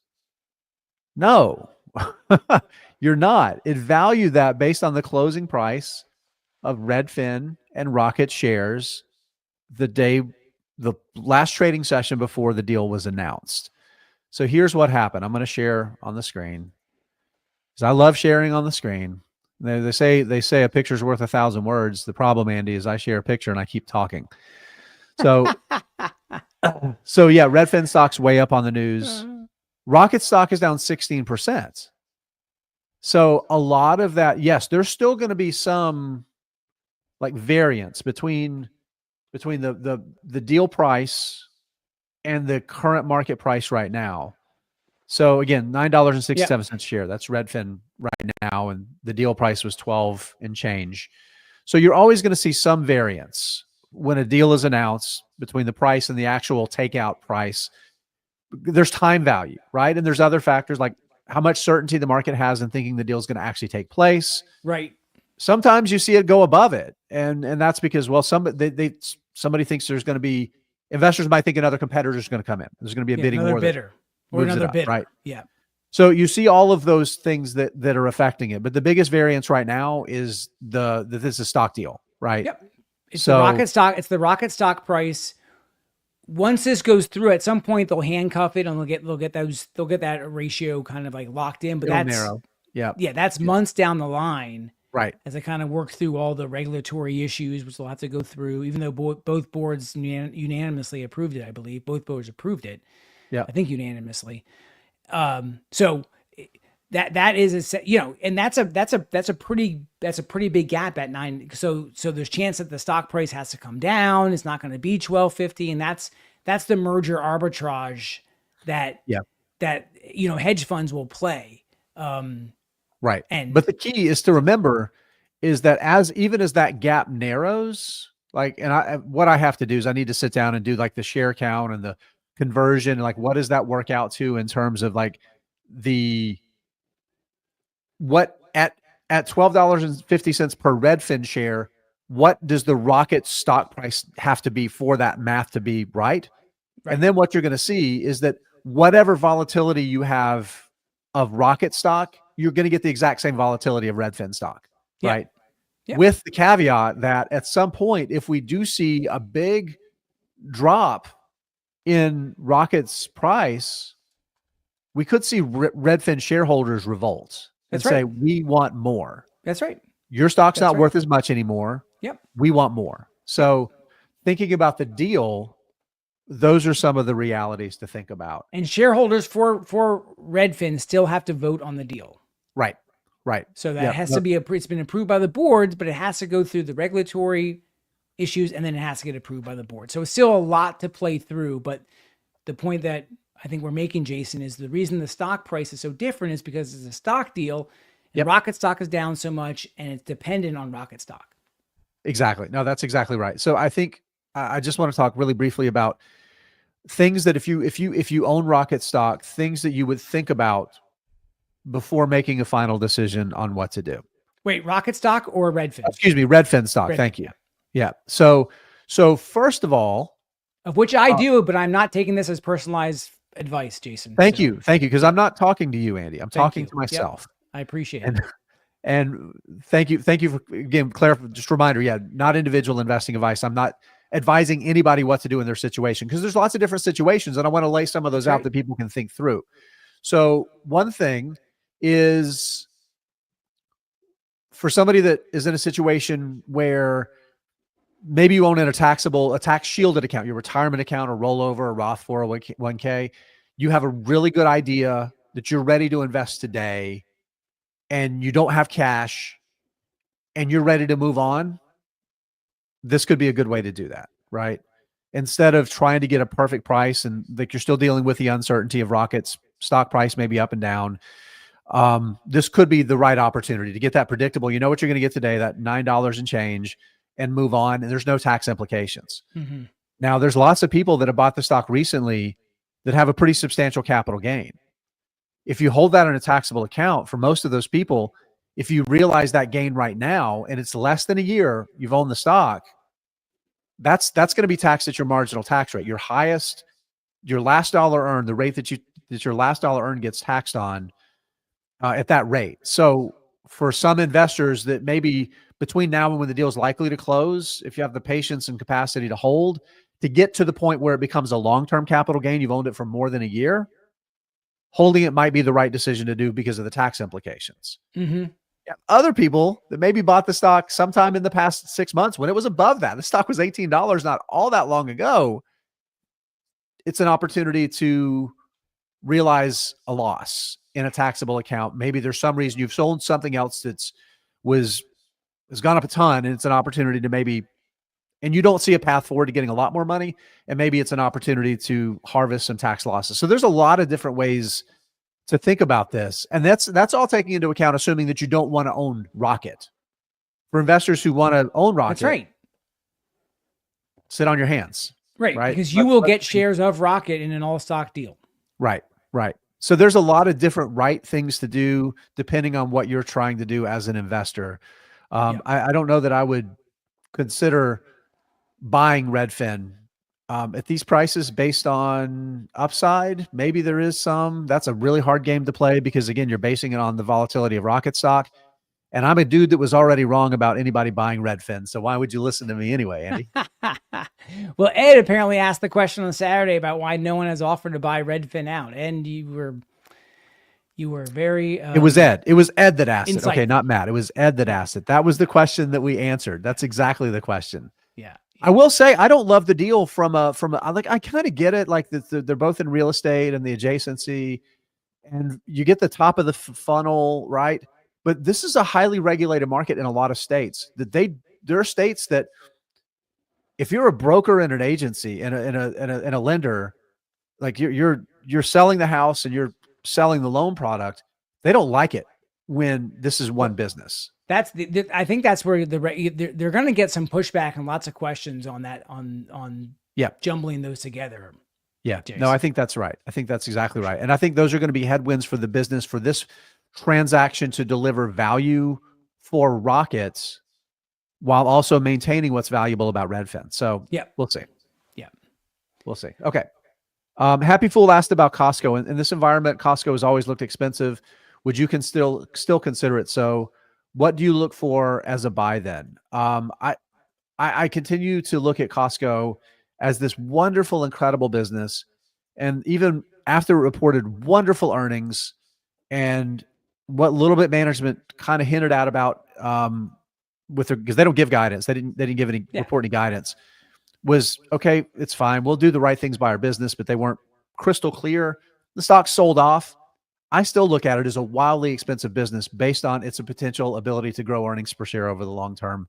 I still struggle with it at these valuations. It's still 50 times earnings, so that it is still, even historically for Costco, it's still relatively expensive. This is the kind of stock that if the market is really selling off, and again, we haven't seen dramatics in Costco yet relative to the market, and even the market in general, not really quite the sell off. So if we do see that's one that I've said before, I'm continuing to eye, but I still think now this is the trick, Jayson, because you can always say like, well, it's still a little expensive. I just wanted to get, a little bit cheaper, and then you never talk yourself out of it, as I have with Costco. But I still think even for that great quality business, it's a little bit priced on the elevated side, even though it's pulled down.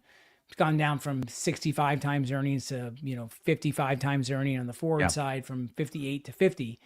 So I still want to get a little bit because it has a resilient consumer. It has the pricing model with the membership fee, global operations in the works, and just a, fabulous winning culture, but, and a fairly, in a very proven model. So I just want to see it a little bit cheaper.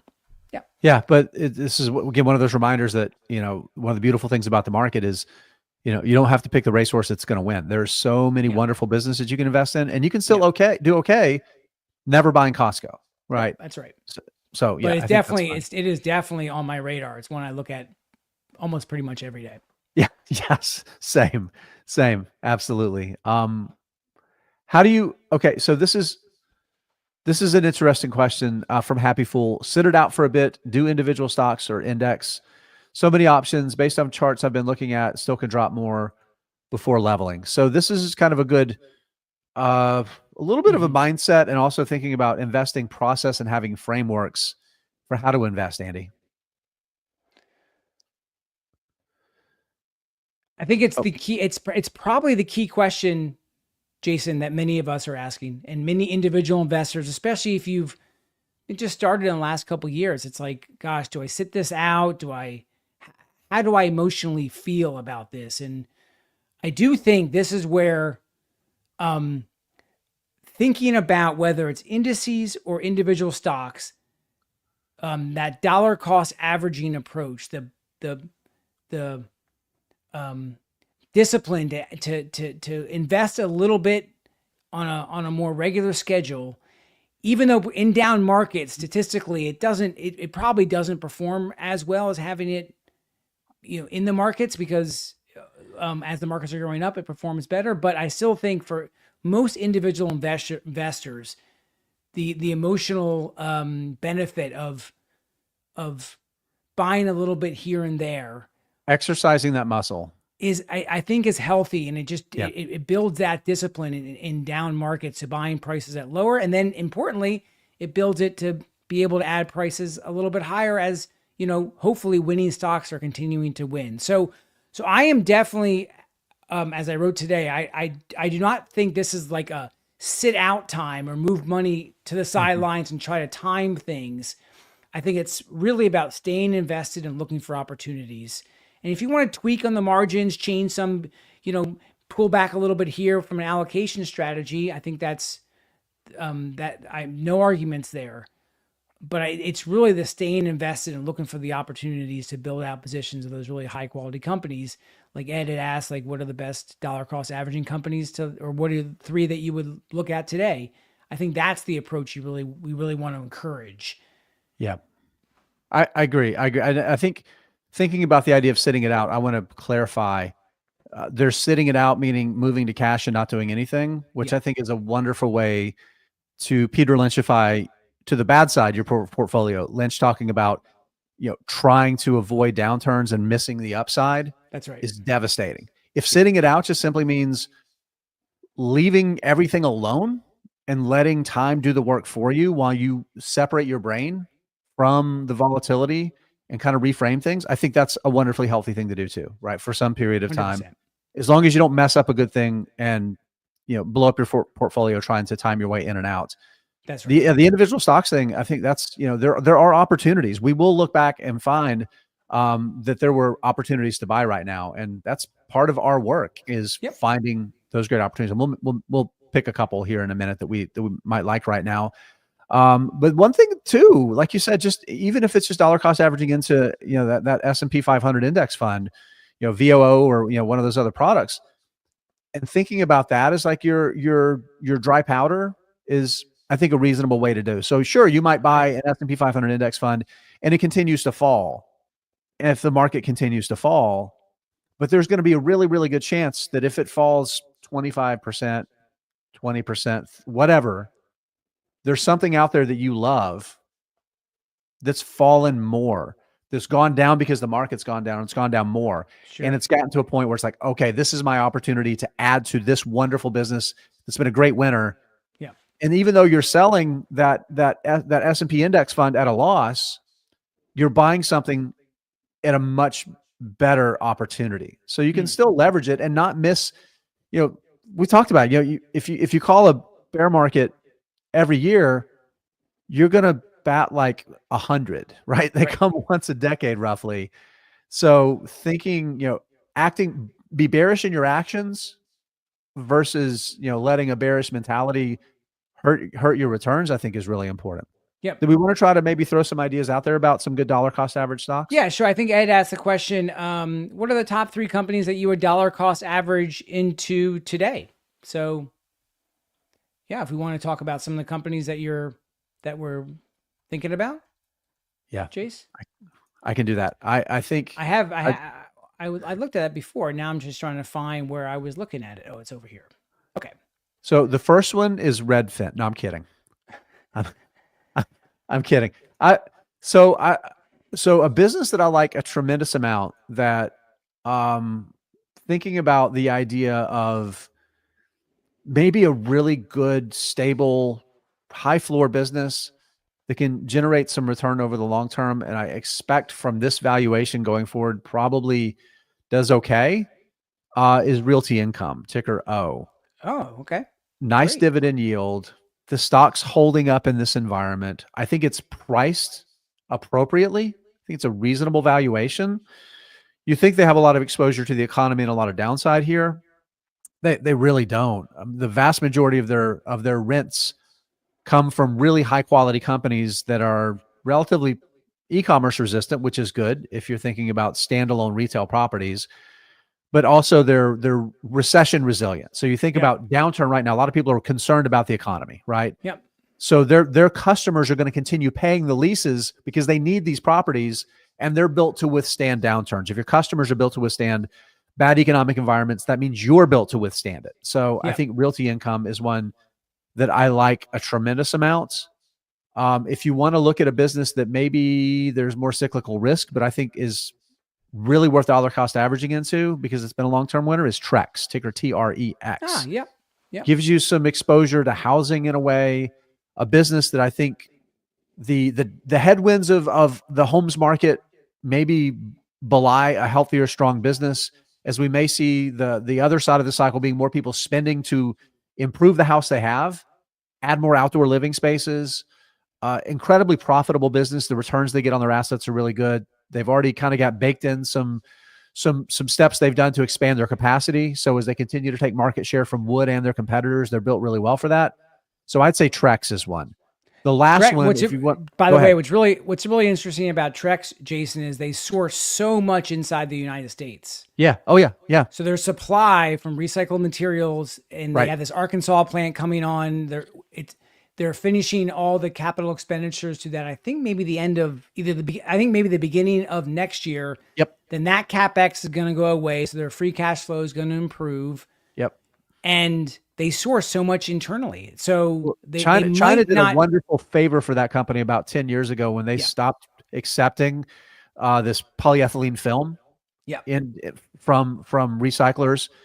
So now the company has lots of supply. And like you said, their risk of impact from tariffs is basically zero. So it's a little bit lower on that. Yeah. That's TREX is that. And I had that in my list as well, Jace. Their international business is growing, but it's still not a large portion of the mix. So the last one I'll put on there, this is one that's maybe a little more controversial with Fools, but it's Confluent. This stock is down a ton right now. There's risk. Lots of competitors in the data streaming space. You've got AWS with an internal stream. That's Amazon with an internal streaming product. Microsoft has an internal streaming product. Data streaming. We're not talking about watching movies here. We're talking about streaming data for analytics and putting the data to use. And there's a ton of other companies that are in some different level they're also competing with.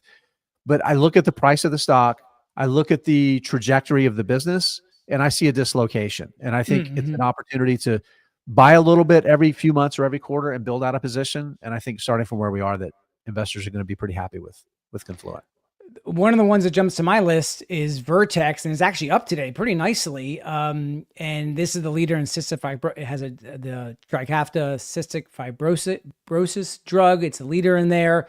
It has a really encouraging pipeline with Journalvex, which is the non-opioid steroid medication, which has gone through a couple different early studies and approvals for different things. So the early indication there, they have a robust pipeline. They have a very solid business model.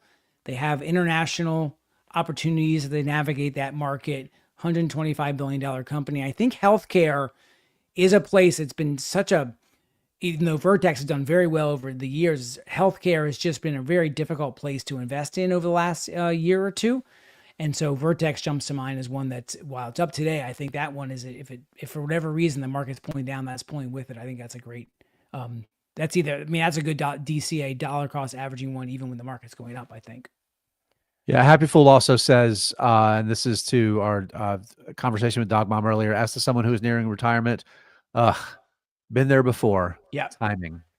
Again, this is where asset allocation matters so much. Yeah. It's having money for you when you're going to need money in the near term, stocks, that volatility for the long term. And so today's volatility is less of a risk and more of an opportunity if you are still contributing. Yeah. So John Gallegos here, good morning and happy Monday, Fools. Good morning for you. I believe you're still in Arizona. Thoughts on these dividend payers? So PFE, that's Pfizer, right, Andy? Yep. Pfizer. Any thoughts on Pfizer? I don't follow Pfizer. I don't follow it either. I owned it years ago, but yeah. Shop somewhere else, Gallegos. We can't help you there. We got Brookfield Infrastructure, BIPC. I've said before with Brookfield Infrastructure, the long-term tailwinds for infrastructure are wonderful. They're very good. So much trillions of dollars are going to get spent on infrastructure over the next 30 years in a lot of places around the world. Brookfield's in more than 30 countries. They're built to get through these sorts of environments because of how they source capital from the asset management business on down through. So I think Brookfield Infrastructure is strong. Yeah, and they have such great the relationships. I mean, they are just a fountain of source when it comes to partnering with different players. What about Schwab? You got any thoughts on Schwab?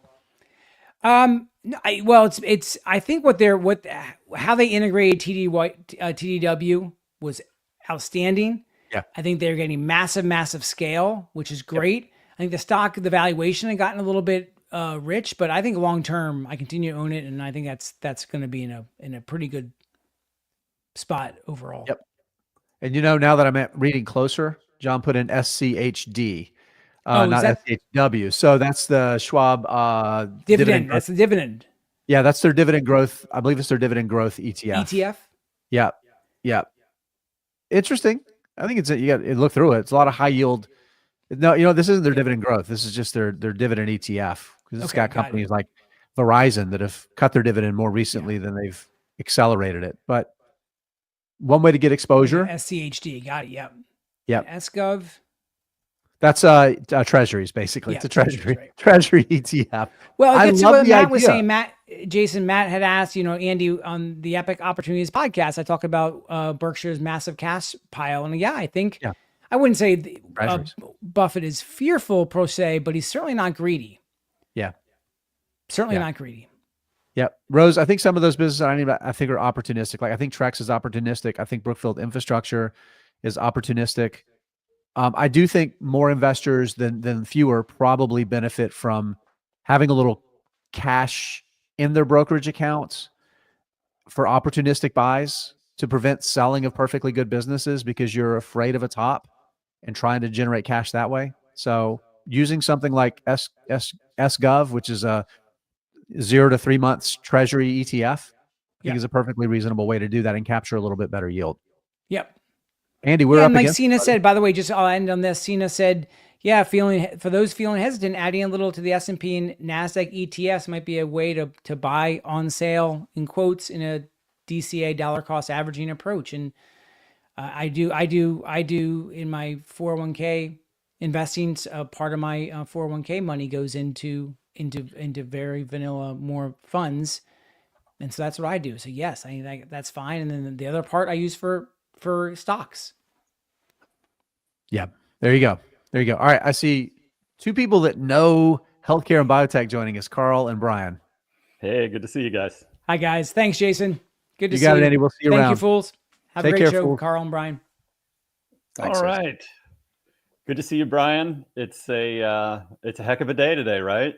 Yeah, we got one biotech up 50% on I was going to say clinical trial news, and we've got that on a day like today is up 50%. And we got another one that had positive data that was down 15% last time, or 12% now, it looks like, and a big big pharmaceutical company had news too, Novo Nordisk. So right, and we got lots of questions about Novo, so we'll certainly get to that. Let's talk about maybe the two that I didn't see any questions about, but maybe want to like just sort of highlight them to draw people's attention to them.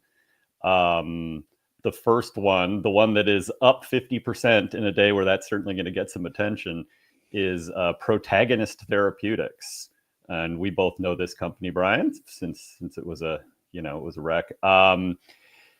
It is up on news about its collaborative IL-23 drug with Johnson & Johnson. This was and actually this is just the latest in a string of pretty good news for this company, because they've, the investment thesis was built around two products primarily. One was this psoriasis drug called J&J 2113 right now. Actually has it has a new chemical name, but I can't remember what it is. Icotrokinra. Yeah, ICOTROKINRA. Icotrokinra doesn't really roll off the tongue. Yeah. Unfortunately, that's a generic name and not the brand name. We'll get even a third name that we'll have to memorize once we get a little bit further along in development. Yeah. And then they also have rusfertide, which is a drug that is proprietary to them, that is for I'm going to butcher the name of the indication. Actually, do you have it in front of you, Brian? No, I don't. Polycythemia. Anyway, so earlier in the year they had polycythemia vera. It's basically like a sort of an iron deficiency.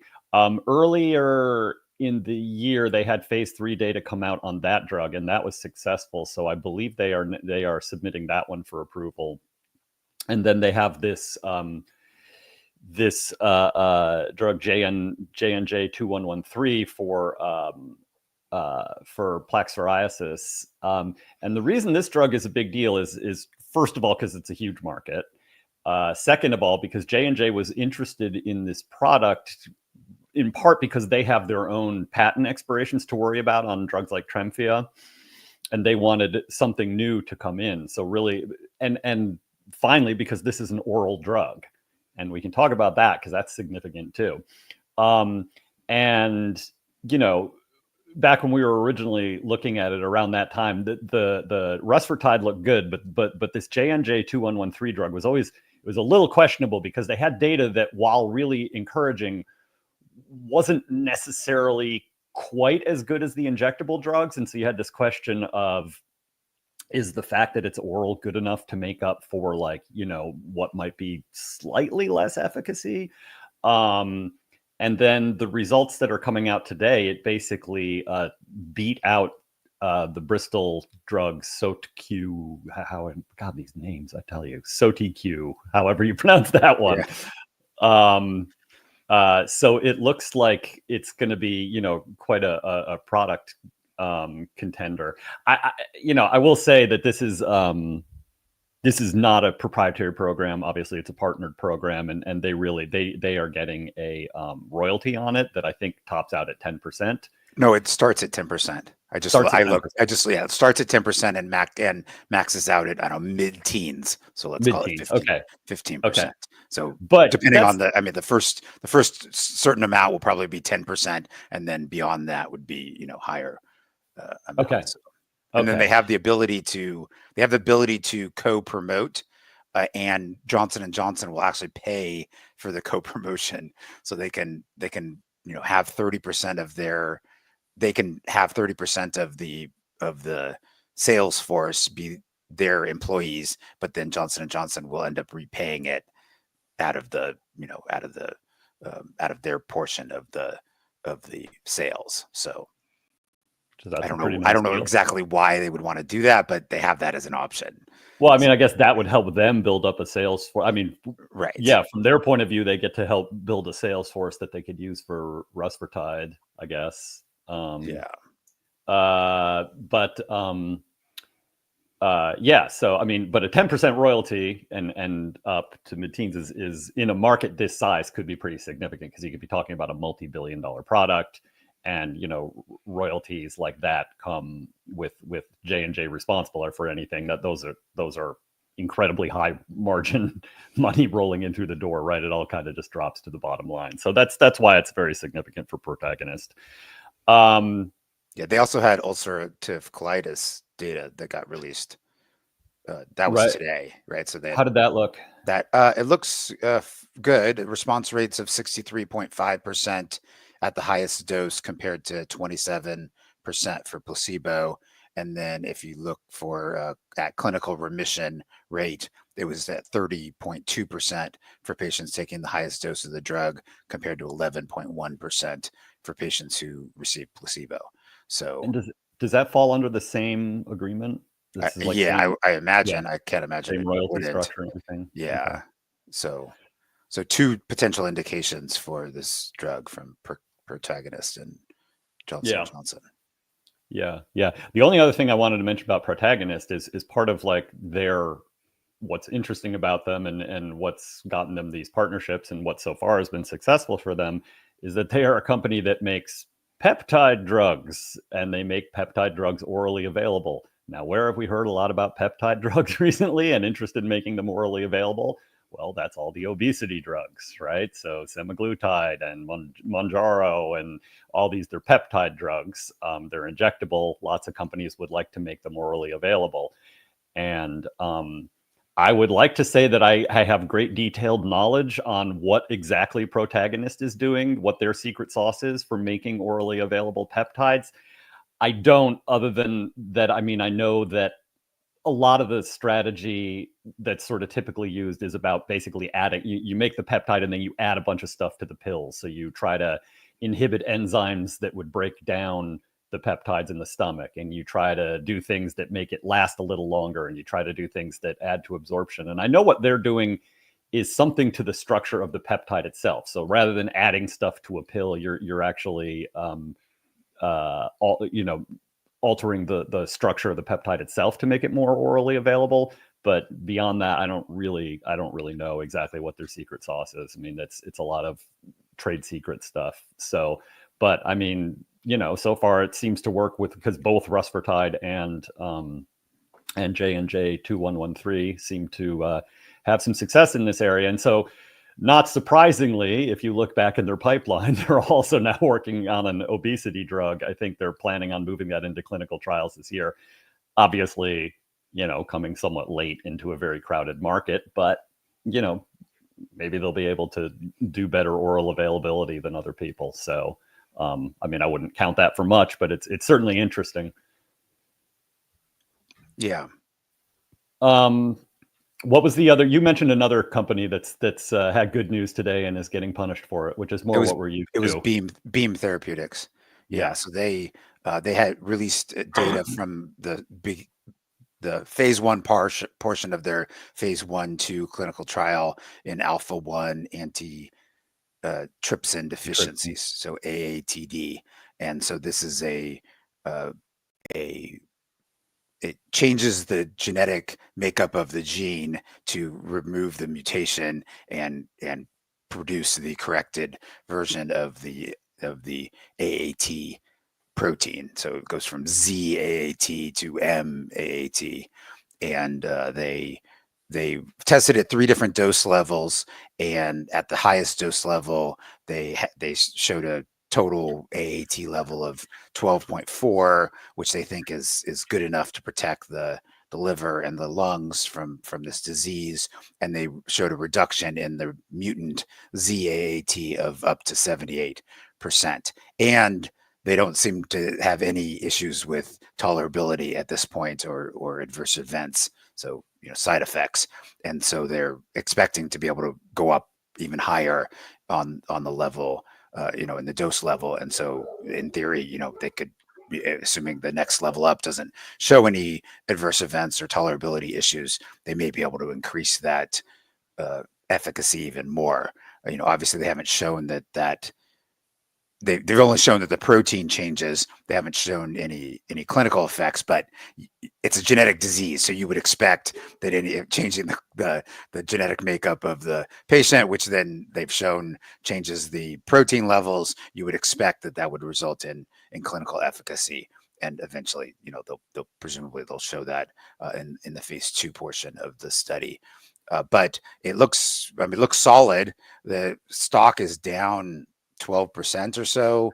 That seems to be the problem. Seems to be the fact that they raised $500 million on this news and they sold shares. But even then, I don't think I quite understand why investors are giving, are trading down. I mean, obviously there's some dilution issues, but they're selling stock at 28.48.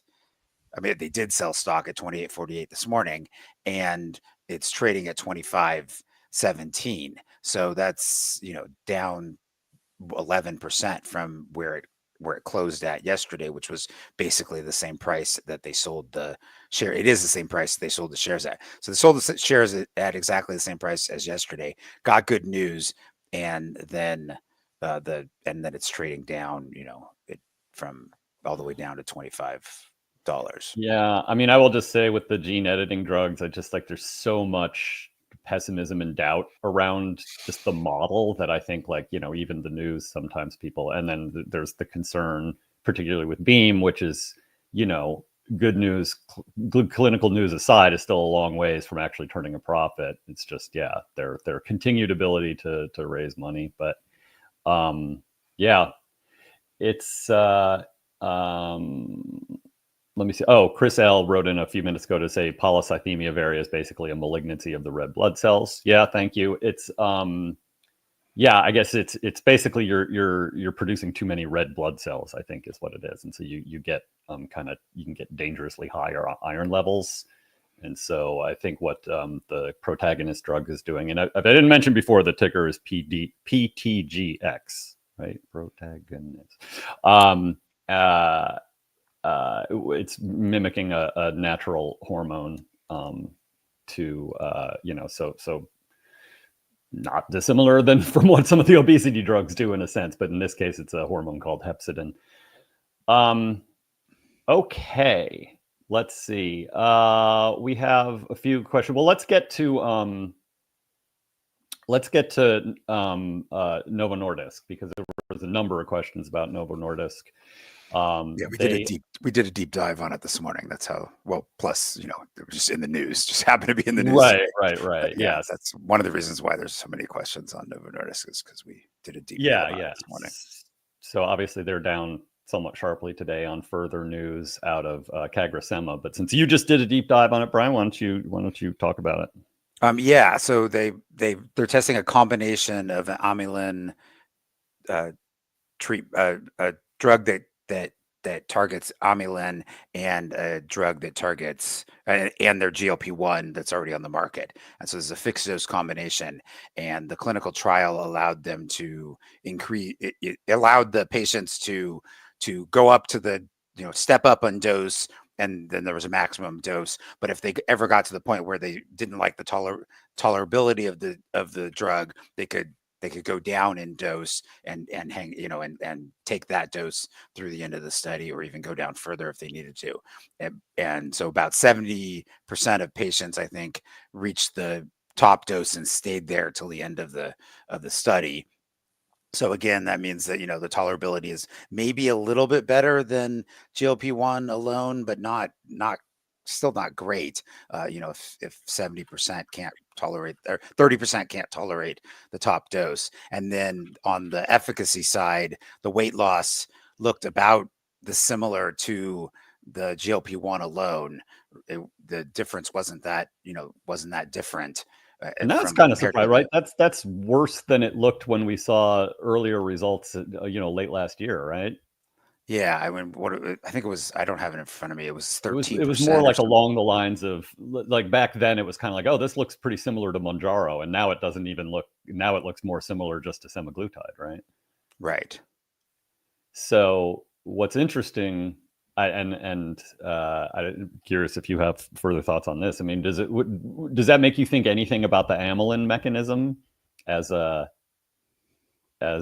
promise basically of an amylin mechanism? Do you think it's anything general about that, or it just is maybe specific to this particular drug? Yeah, I mean, I think we probably need to see at least one more combination of a GLP-1 and an amylin to see whether Yeah. it's, whether it's the drug, whether it's Novo's drug specifically that doesn't seem to be doing much in combination, or whether it's the whole class doesn't seem to be doing much. So Yeah, and I don't think this is going to be appreciated now, and maybe not for a while. But I think I do think there's still going to be room eventually for drugs, a variety of drugs that aren't necessarily measured purely on how much weight loss they can cause among a broad population, but maybe a little more specific for, like, who might benefit from an amylin mechanism, who might not, things like that. But I mean, that's kind of not where we're at right now. So I mean, CagriSema isn't. It certainly doesn't look like the easy successor to semaglutide that they hope for, but it doesn't mean it has no role. yeah, I mean, and they still plan to file with the FDA, and I think it'll get approved. It seems it's safe and efficacious. It's just not that much more efficacious than the current offerings, and certainly not as good as Zepbound is. And so, maybe some patients take it as a second or third line drug, where, I think they could still get sales out of it. It's just the question is, how much is it just going to take from their other options of their GLP-1s versus, I don't think they're going to take anything from Eli Lilly with it. So it's, just a matter of capturing second line, and maybe they get some second line and third line between their GLP-1 and their GLP-1 plus amylin. But then, there's going to have competition too. So it's, who knows? But Right. yeah, I mean, I think it's, it's reasonable that it's a decline. I said earlier when I was on that it's obviously not going to affect the outcome of 2025 sales, this clinical trial, because they weren't going to sell any of it in 2025, right? So it affects, 2026, 2027, but then once we hit 2028, you'd expect the orals would start to come online, and so maybe it doesn't matter that this drug is here, doesn't work very well, because in 2028 it would be competing against orals, which presumably would, in theory, if the orals work well, will take away market share from it anyway. So it's really, it's sort of an intermediate in between those two, and it'll affect, if it had been positive, we would have expected some sales in 2026 and 2027 that would result in boosting up Novo's sales. But in 2028, I'm not sure how much of it is going to affect compared to whether their oral is better than everybody else's oral. And we'll see that in the next few years. Yeah. In the meantime, I mean, what do you think about the stock's valuation right now? It's certainly gotten knocked back to starting to look just kind of like another pharma company almost in terms of its multiple. Yeah. And I mean, and they're looking for mid-teens to low 20s growth in revenue on at a constant currency, and then they're looking for their expenses are going to increase less than their revenue is, so they'll actually have a bigger increase in the bottom line gross profits, or on net profits. So you'd expect that, I mean, I think they look pretty good right now. It's just, I think it's whether the oral pill is going to make or break whether it's a value, right? Whether it's a good value right now, or just, average value, an okay investment right now, I think is, so I think it's still a fairly risky valuation, because, but maybe there's more upside now than there was, yesterday, Friday, because now the valuation is lower, and the terminal valuation is going to be based on the oral medication. So, in the long run, yes, they might lose some million, a few 100 million in sales of the difference between the the the combination versus GLP-1 alone over the next couple of years. But then eventually it's just going to be determined by how their oral competes against everybody else's oral. Yeah. I mean, and another thing to keep in mind with them is, they've kind of taken a note from Lilly in that they're getting more aggressive and sort of creative in how they're selling their products. So, they've cut prices and sort of aimed squarely at the uninsured market. So, in other words, and at the same time that compounders are getting limited in what they can do, now they're sort of, in a sense, going up against the compounders because they're recognizing that a lot of people are buying these drugs without insurance, and they're making that kind of easier to do, which I think is probably a good move for them, and I think that will help. And again, obviously, they have all the manufacturing capacity and everything. They've worked a lot and invested a lot in doing this. So, yeah, I mean, I think overall, I think Novo looks fairly attractive here. Like you said, it's like, the question is like, is it an okay investment or is it a really good investment? I think that the downside is not nothing, but less than it was. Yeah. All right. You have a particular one you want to hit? Let It Ride asks about Biotech earnings, which came out this morning, and I'm just now looking at them. The full year revenue was 2.8 billion euros. So I think that's I don't know what the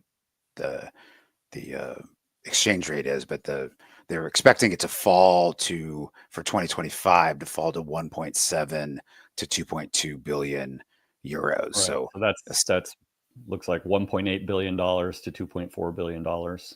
Although, currencies are more volatile now, so who knows? But right. Somewhere in that, so in the. But most of their expenses are in euros, so probably doesn't matter so much.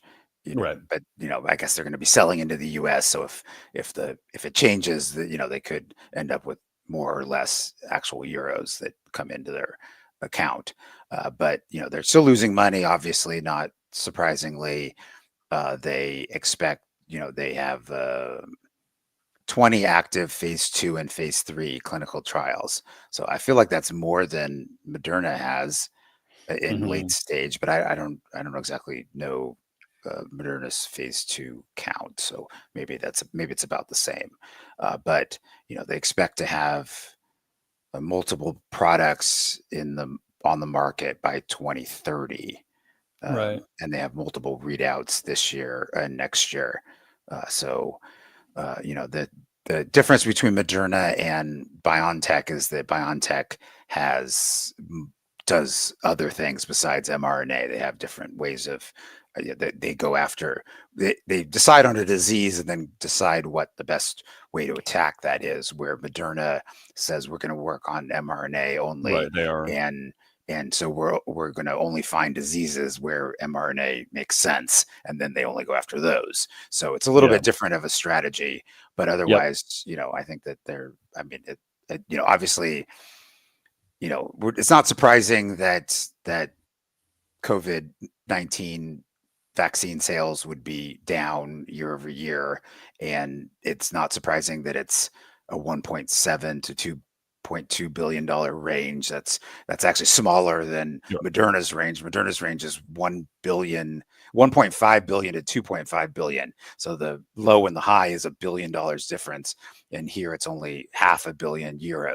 So at least they have a tighter range and a better idea of how much. I guess that makes sense, right? Because they're getting half of Pfizer, what Pfizer. Yeah. So maybe that's the only explanation for that. But So I think that overall, it looks like a fine quarter, and plenty of cash left to pay for all these drugs that they have in late stage development. So it's just a waiting game for BioNTech, same as it is for Moderna. Yeah, and so roughly, actually, I'm not even sure if this is up to date for today, but roughly $8 billion enterprise value. So that's, that's the market cap minus the net cash. So you're like, well, that 8 billion, how much of that is a 2 billion-ish in revenue from COVID vaccine sales, and then on top of that, the pipeline. Once we start getting readouts where people can start making reasonable projections of peak sales on drugs that now look like they're more likely than not to reach the market, that's I think you start to maybe see an inflection for that. We're not quite there yet. They have a lot of promising programs, but we should see some interesting data this year. I will say that BioNTech and Moderna, for that matter, certainly fall in the category right now is just that with Biotech having had such a rough, basically almost 5 years now,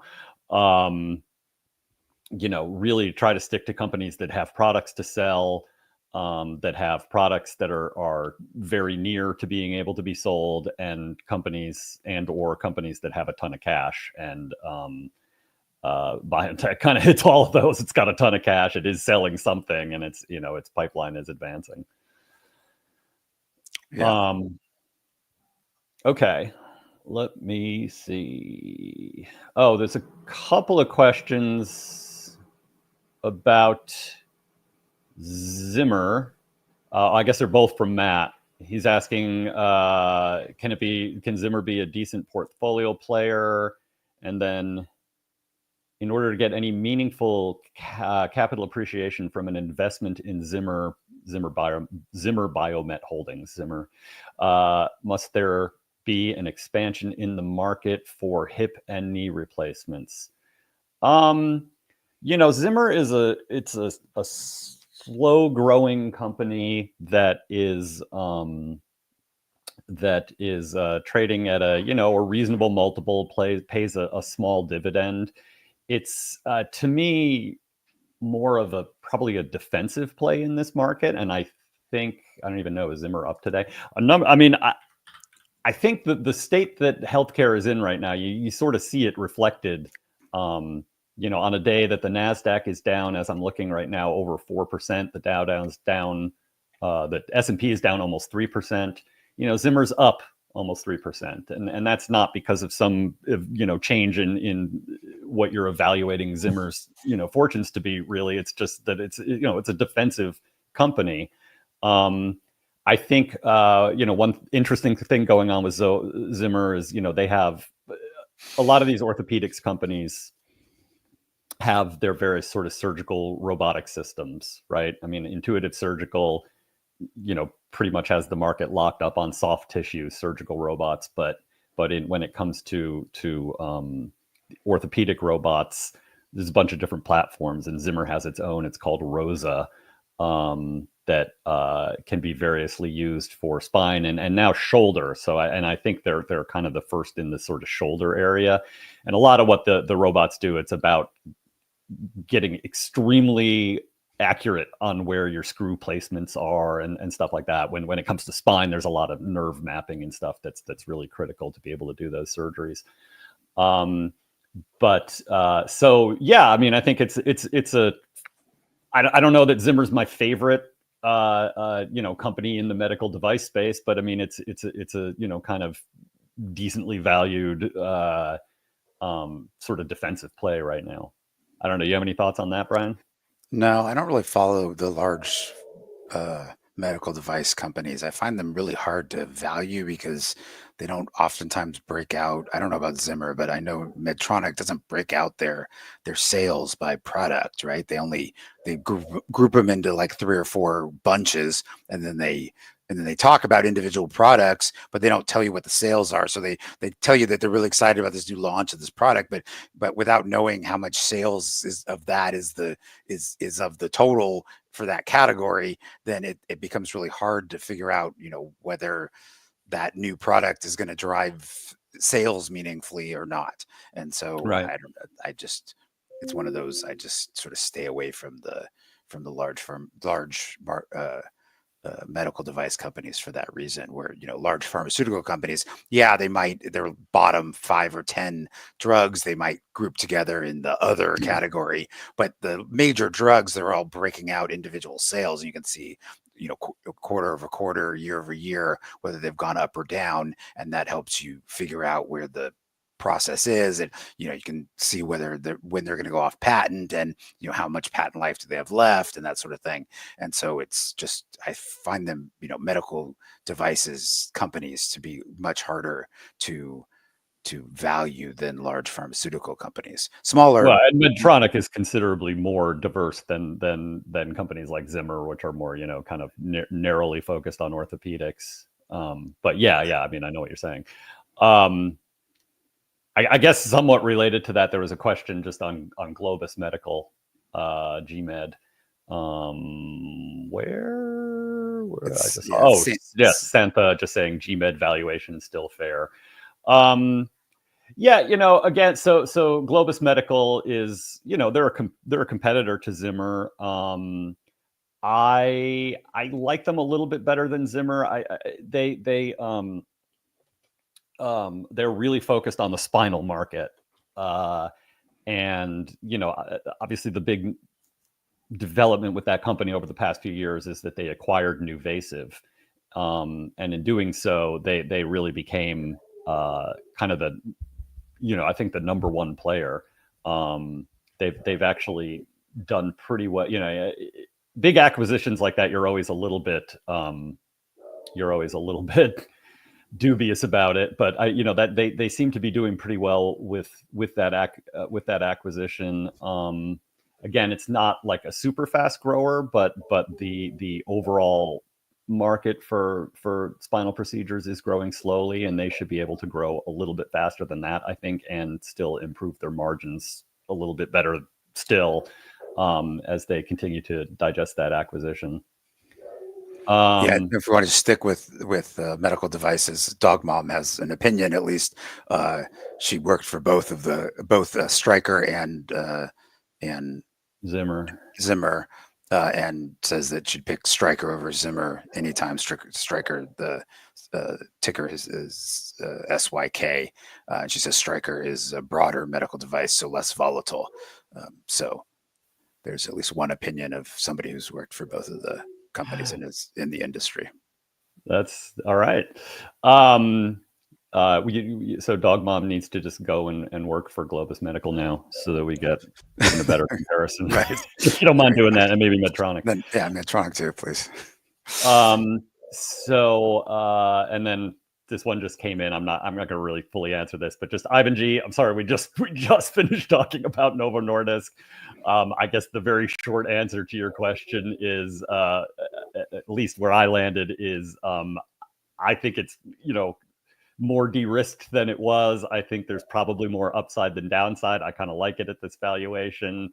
And Brian was pointing out that a lot is going to, in the out years, not so much this year or even next year, but in the out years, a lot's going to ride on who's coming out with the best orals. And, then there's just so much pipeline stuff going on that it's a little hard to predict the out years. But, you got to love companies that have, massive reach, manufacturing capacity, and have a ton of cash with which they could, buy who looks like the next up and coming thing. So I do like them pretty well. Okay, I've noticed we have a couple of questions on Novacure, so I guess we should get to that. Jojo says, thoughts on Novacure and VCR? I'm guessing she just dropped the N because VCR is an ETF. So probably, and Vanguard Consumer Discretionary Index Fund ETF. So I think that probably just the ticker for Novacure is NVCR. So I'm guessing she just missed the N. Gotcha. And then I Need Input also asked, thoughts on Novacure at current levels for the long term. We've talked about this one too recently. To me, it's trading. I'm sure most things are down today. So let's look at where Novacure is today. Well, it's down. It's doing better than the market. It's down just fractionally. So so much with Novocure is going to ride on, two core things. One is their launch into lung, which, as I think both Brian and I have said recently, the expectations are super low. So it's I would say that pleasant surprise, surprises are more likely to be pleasant than negative because there's very little expectation for what they can do. They have sold some into lung, and again, this is so this is the Optune Lua device for non-small cell lung cancer, in which the results looked honestly really, really good when paired with a checkpoint inhibitor, which is how first-line lung cancer is treated these days, but more equivocal when you started looking at docetaxel and kind of older or second-line therapies. So, I think that they it'd be nice if they surprised at the upside here, but it's really early to say stuff there. So a lot of it's just riding on the submissions they plan for this year, and the submissions they plan for this year are in pancreatic cancer and brain metastases for related to lung cancer, which actually is really, if you have lung cancer, it very, very kind of like something like 50% of the time will ultimately end up metastasizing to the brain. So that's not an insignificant market. I guess we haven't quite talked about it from this angle before. I'm curious what you think, Brian. To me, the pancreatic cancer market seems a lot clearer. I think the trial was cleaner in terms that, unlike the lung cancer one, where basically over the time it took them to do the trial, the standard of care changed. And so they ended up with results that were no longer quite relevant to the market as it exists. That didn't really quite happen with pancreatic cancer, luckily. And the options in pancreatic cancer are terrible. And the market is much larger. So, I mean, all of those things to me make that look cleaner. I'm a little less clear on where they go with the brain metastases one.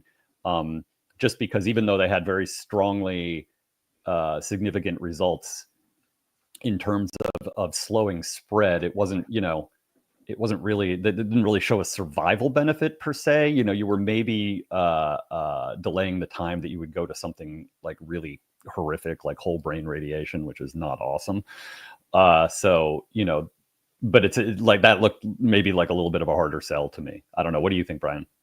Yeah, I mean, I think that, obviously they have to get it approved for pancreatic cancer, so it's not a this year thing. It's a, year away thing. But I mean, obviously, I think that the potential for pancreatic cancer is higher than the potential for lung cancer without doing another clinical trial in lung cancer. And then once they potentially get that second trial done where they're comparing checkpoint inhibitors to checkpoint inhibitors plus the device, I think if, assuming that's positive, and I would expect it would be based on the data that we have so far, I would, I think they could potentially move into lung cancer very quickly.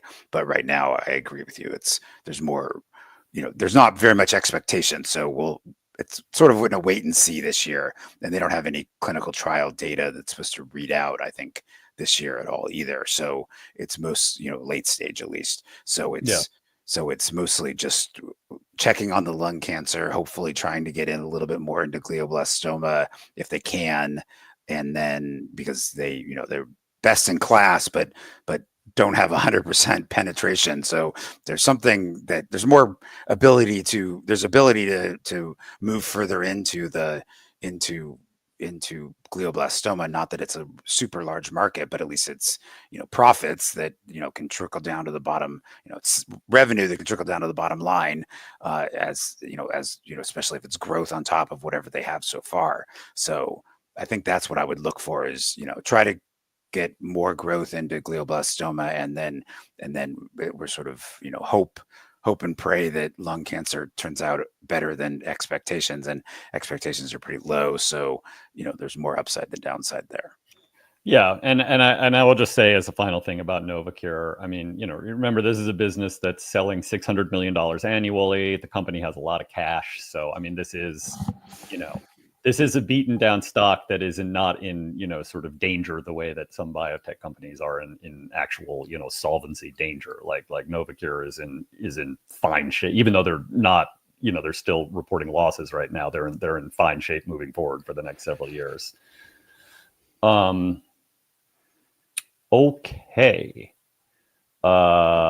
Let's see. I see there's one question about Vertex. Was there more than one question about Vertex? No, I don't know. The only one that I saw was from Rufus. Okay, yeah. So Rufus Greca says, "Hi, fools. What's your opinion about Vertex Pharmaceuticals' future prospects?" I heard Andy Cross just mentioning Vertex right before we got on.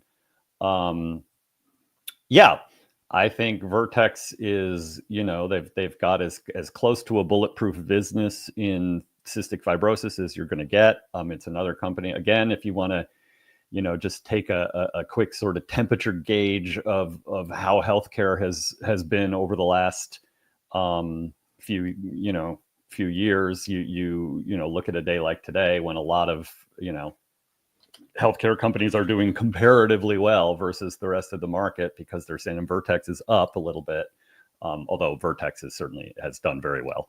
But just I think there's some people going towards healthcare as being maybe a little bit more of a defensive area. So yeah, I mean, their core cystic fibrosis market, just I mean, nobody's really doing anything like them. Their latest product is now aimed at they were testing it based on sweat chloride levels, and I don't know if you want to go any further into this, Brian, but basically all the older drugs got tested usually on some version of FEV1, and that's basically how much air can you expel out of your lungs in a second. You go and you use a device and you're like, you blow as hard as you can into it, and you're measuring the volume of air that you can get out in a second. And it's a direct measure of lung function, right? And if you're improving that, you're improving lung function, which is great. They feel essentially that they've kind of maxed out what they can do. But it's not, that's a symptom of cystic fibrosis. But when you're measuring sweat chloride levels, you're actually measuring the activity of ion channels that transport stuff in and out of the lungs. And so you're kind of getting more to the core of the illness. And the thing is that even with Vertex's really, really good drugs, the life expectancy of somebody with cystic fibrosis is still less than average human lifespan. And so the idea is that with their latest drug, which is now, not necessarily changing FEV1 anymore, but is lowering these sweat chloride levels, you're getting even more to the core of what cystic fibrosis is doing and improving that. And you might actually see survival rates tick up over time. Now, obviously, it's not something they tested. That would be an incredibly long clinical trials. This is not a practical trial for them to have done. So, FDA was basically willing to approve it based on that surrogate marker. But again, that's kind of where they're at, is really, really digging away at this disease. And so, nobody's tried to disrupt Vertex as hard as they've tried to disrupt themselves. So that's the core market. So then the question is, around the pain drug, which Brian and I have talked about before. I mean, I think I've been just a little bit dubious about Jernavix, just in how much it gets used for acute pain, because again, that's what it's approved for, is acute pain. The situation where you had a minor surgery, say, and you got, you would be sent home with 5 days worth of opioids, but now you're sent home with this instead. I mean, I think there is, I think it's a great option. I think it's a great option if you're really trying to avoid opiate drugs, particularly if you've had a problem in the past. But it's not necessarily, it's certainly way more expensive and not necessarily the biggest risk to take 5 days worth of opioid drugs. By the same token, and the efficacy is not that much. It's basically the same as the exactly. So, but I mean, I'm not sure that it might turn out like if insurers really want to change that, or practice recommendations come out and say you should really do this. I mean, that could change a lot, and it could be. I mean, it's a big market. It's like 80 million procedures or something a year that you're selling into. So it could be. To me, that would be. I'd be more surprised, to the upside. I have sort of low-ish expectations of that. Much more in chronic, if they could get it chronic disease approval, but the clinicals looked a little less promising there. Anything else there? No, I mean, I think it's a great company. I think it's probably overpriced right now. Like, I'm not sure if I mean, I own it and I'm not selling, but I'm also not interested in adding right now at the current valuation for the same reason that you said, that I think that maybe investors are a little more excited about the pain drug than you and I are. And we'll see. I mean, maybe we'll be wrong and there won't be a pullback and all. And, but I think that there's more potential for a pullback than there is that it just keeps zooming up forever. It's I don't know. It's and bigger I just than, yeah. It's gotten And I mean, bigger. the longer The market market, cap's like bigger than a few. The market cap is bigger than a few pharmaceutical companies are now. So yeah, it's definitely, the valuation has gotten up there, and while they continue to make better cystic fibrosis drugs, they're just taking away from the sales of their older cystic fibrosis drugs. So maybe they can price it a little bit higher if it's better, but it's not, they're not exactly taking more market share, because they basically have almost all the market share. right. Almost They every just keep cystic kicking fibrosis out. patient is on the. Yeah. No, they just keep kicking out their exclusivity, right, later and later into the 2040s. Right. So a lot of them, they're really pushing into kidney disease, and so a lot of their kidney disease stuff is going to be, so the APOL1 mediated kidney disease, I think is going to have results at the end of this year, probably. Probably at the end of 2026. And then the thing they paid $5 billion to Alpine for, the BAFF/APRIL inhibitor for IgA nephropathy. That's a hard one to say, nephropathy. Is I think those are also going to have results in the latter part of 2026, and that could be a big market. All right, let's see. We are getting on here time-wise. There's a few other questions. There was also some older ones if we want to hit them. Let's see. Any ones you particularly want to hit, Brian? I mean, there's Butterfly that has Outset Medical questions on Outset Medical, Humacyte, HUMA, Outset Medical's OM, and then a third company, which is Jumia Technologies. I guess this is an e-commerce platform that operates in Africa. So I know nothing about Jumia. The ticker is JMIA, and so maybe we can leave that one up there in case somebody comes along that does know about African e-commerce platforms. But Outset Medical has dropped considerably, so much that it's like a $30 million market cap valuation, and their revenue in the fourth quarter was $30 million. So I worry about companies that drop this low. They look like they're a good value right now, but they're also not profitable, and eventually they're gonna need to potentially maybe raise some more capital. And if you're raising capital at $30 million valuation, that's gonna cost quite a bit of quite a bit of dilution, right? So this is a company, Outset Medical sells the Tableau system that is for dialysis, and it's a portable dialysis machine. And they were trying to get into, they're still trying to get into home markets. So they started out in acute care markets, and they did pretty well there, but trying to get into home markets, now you're selling on a one-to-one basis versus the acute care market, where you might sell, a dozen of these things to a hospital. And so they've had less success getting into the home healthcare market and a home dialysis market. And so, I think that's, I'm a shareholder, but I haven't really been keeping very close eyes on it, because I didn't buy that much, and now it's dropped so much that it's such a small percentage of my portfolio that I haven't really been super focused on it. Humacyte, I do like. That's the ticker is HUMA. That one, they're developing artificial blood vessels made of proteins, human proteins. So there's less likely to be immunogenic reactions and less likely to be have infections. And so they've shown it works well with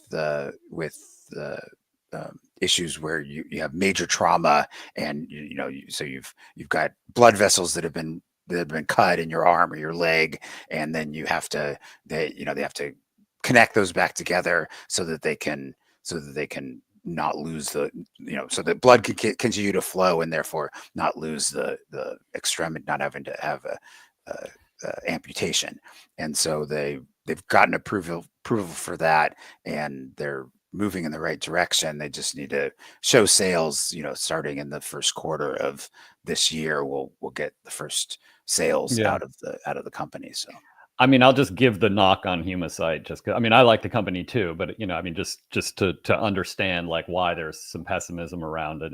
It's the market that they're improved in is this, for this sort of traumatic injury. It's an important market, but it's not a huge one. Their bigger opportunities are in things like dialysis, again, related to Outset Medical, where you basically make a port so that it's, since you're regularly doing this dialysis procedure, you just kind of have this readily available port.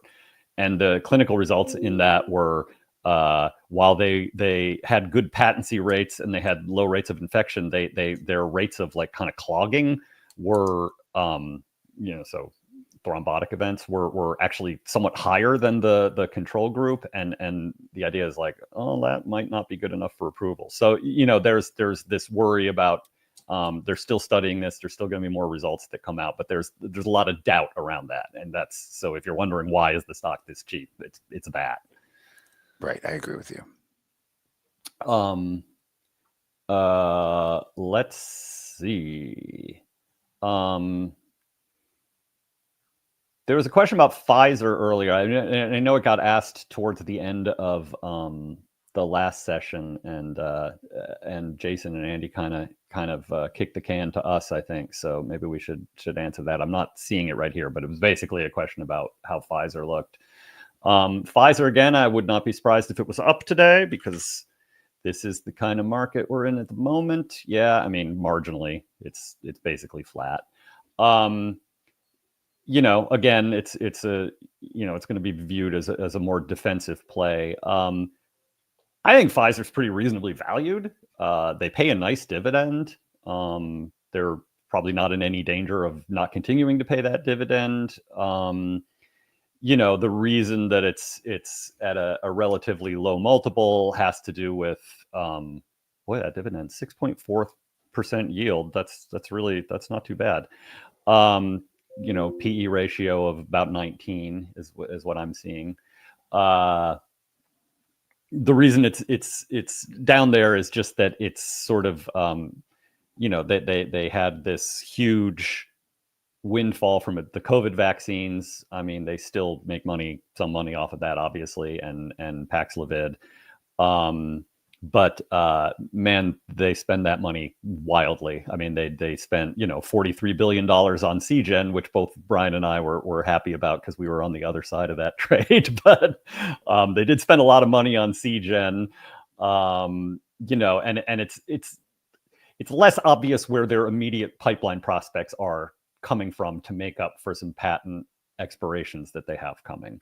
A lot of it is in, what can they do with Seagen? Now, Seagen's a great company. It's a great platform. They're leaders in antibody drug conjugates. So I do think good things will come of that. But, is it going to immediately move the needle at a company Pfizer size? It's going to take a while. There's a lot riding on danuglipron, which is their oral. It's actually not interesting. I think we talked about this maybe a little while ago. It's not a oral peptide. It's actually a small molecule that kind of tries to mimic the behavior of a peptide, which is really interesting, because if you can make a bona fide small molecule drug rather than trying to make an oral peptide, you get around a whole lot of problems with delivery and availability and stuff like that. Manufacturing's easier. There's lots of advantages of that if you can do it. The downside is that danuglipron has had some pretty spotty clinical track record so far. So it wouldn't be at the top of my list for likely contenders, but they're still developing it. They've changed some stuff. So, who knows? So, I mean, that's kind of the knock on Pfizer is it's not obvious where the next big tranche of revenue is coming, but it's I think it's in the meantime, you're collecting a pretty safe dividend and getting a reasonable valuation. So I don't think it's a bad defensive play. Yeah. I mean, I would just say that I think the dividend yield provides a lot of downside protection, right? So if it fell even further, then the yield goes up even more, assuming they don't cut the dividend. And I've looked at it in the past, and they're paying out. They have a fine payout ratio. I don't think they're in danger of not being able to pay the dividend, and I think they'll probably continue to raise it by a penny each quarter. 4 pennies a quarter, 4 pennies a year, so that they can get so that they have that track record of increasing dividends. So that's what they've been doing over the last few years. So you might have a slight increase in dividend, but you've got a lot of downside protection, because if the price were to fall more, then that just attracts more and more people that want to chase after the dividend. So I think that that makes it less risky, even though they have patent issues that are going to come in the next few years. And then the other thing I'd say is just with the GLP-1 oral medications that aren't peptides, I'm not sure how much better the manufacturing is, because they end up being these big, crazy molecules, right? They are complex molecules, right? So maybe I mean you're doing synthesis versus trying to produce peptides, which is in theory easier, but now you've gotten a lot more steps involved in the manufacturing process, so it may not actually be that much cheaper to manufacture these small molecules that are very large small molecules. Large molecules, that try to mimic peptides, because peptides are obviously larger than your average small molecule. So to make this same sort of structure using a chemical synthesis, you've got to make quite a large product, and therefore multiple steps, and that can make things challenging in the manufacturing. All right, let's try to do one last one. We got a minute left here. This is from Dave J. Asked a few hours ago. I don't know if Dave's still on, but it was for after the Novo discussion, any updates or thoughts on Guardant Health? Guardant Health is, it's in these sort of haves and have-nots of the biotech world. It's kind of a have. The company has got it's trading with a $4 billion market cap. So Guardant is known for making these blood-based tests. The sort of big news is they got approval last year for Shield, which is the blood-based colorectal screening test. And then more recently, I think they also got approval for I forget what the product name is, but it's the one, so it's basically looking for residual cancer. So you got treated for cancer, you hopefully got everything, but you're looking for any sort of signs of residual cancer in the bloodstream. I mean, I like the company. I guess I'm glad. I just, I see this as an important population approach to dealing with rising rates of colorectal cancer. And just to put in my normal plug, like, get screened for colorectal cancer. It is occurring more often and in younger and younger people. This particular test, it only has like 83% sensitivity, which is a little, I wouldn't be fully comfortable with that. The Exact Sciences test is a little better than that. And then obviously getting an actual colonoscopy is the gold standard. Nevertheless, people often don't get screened.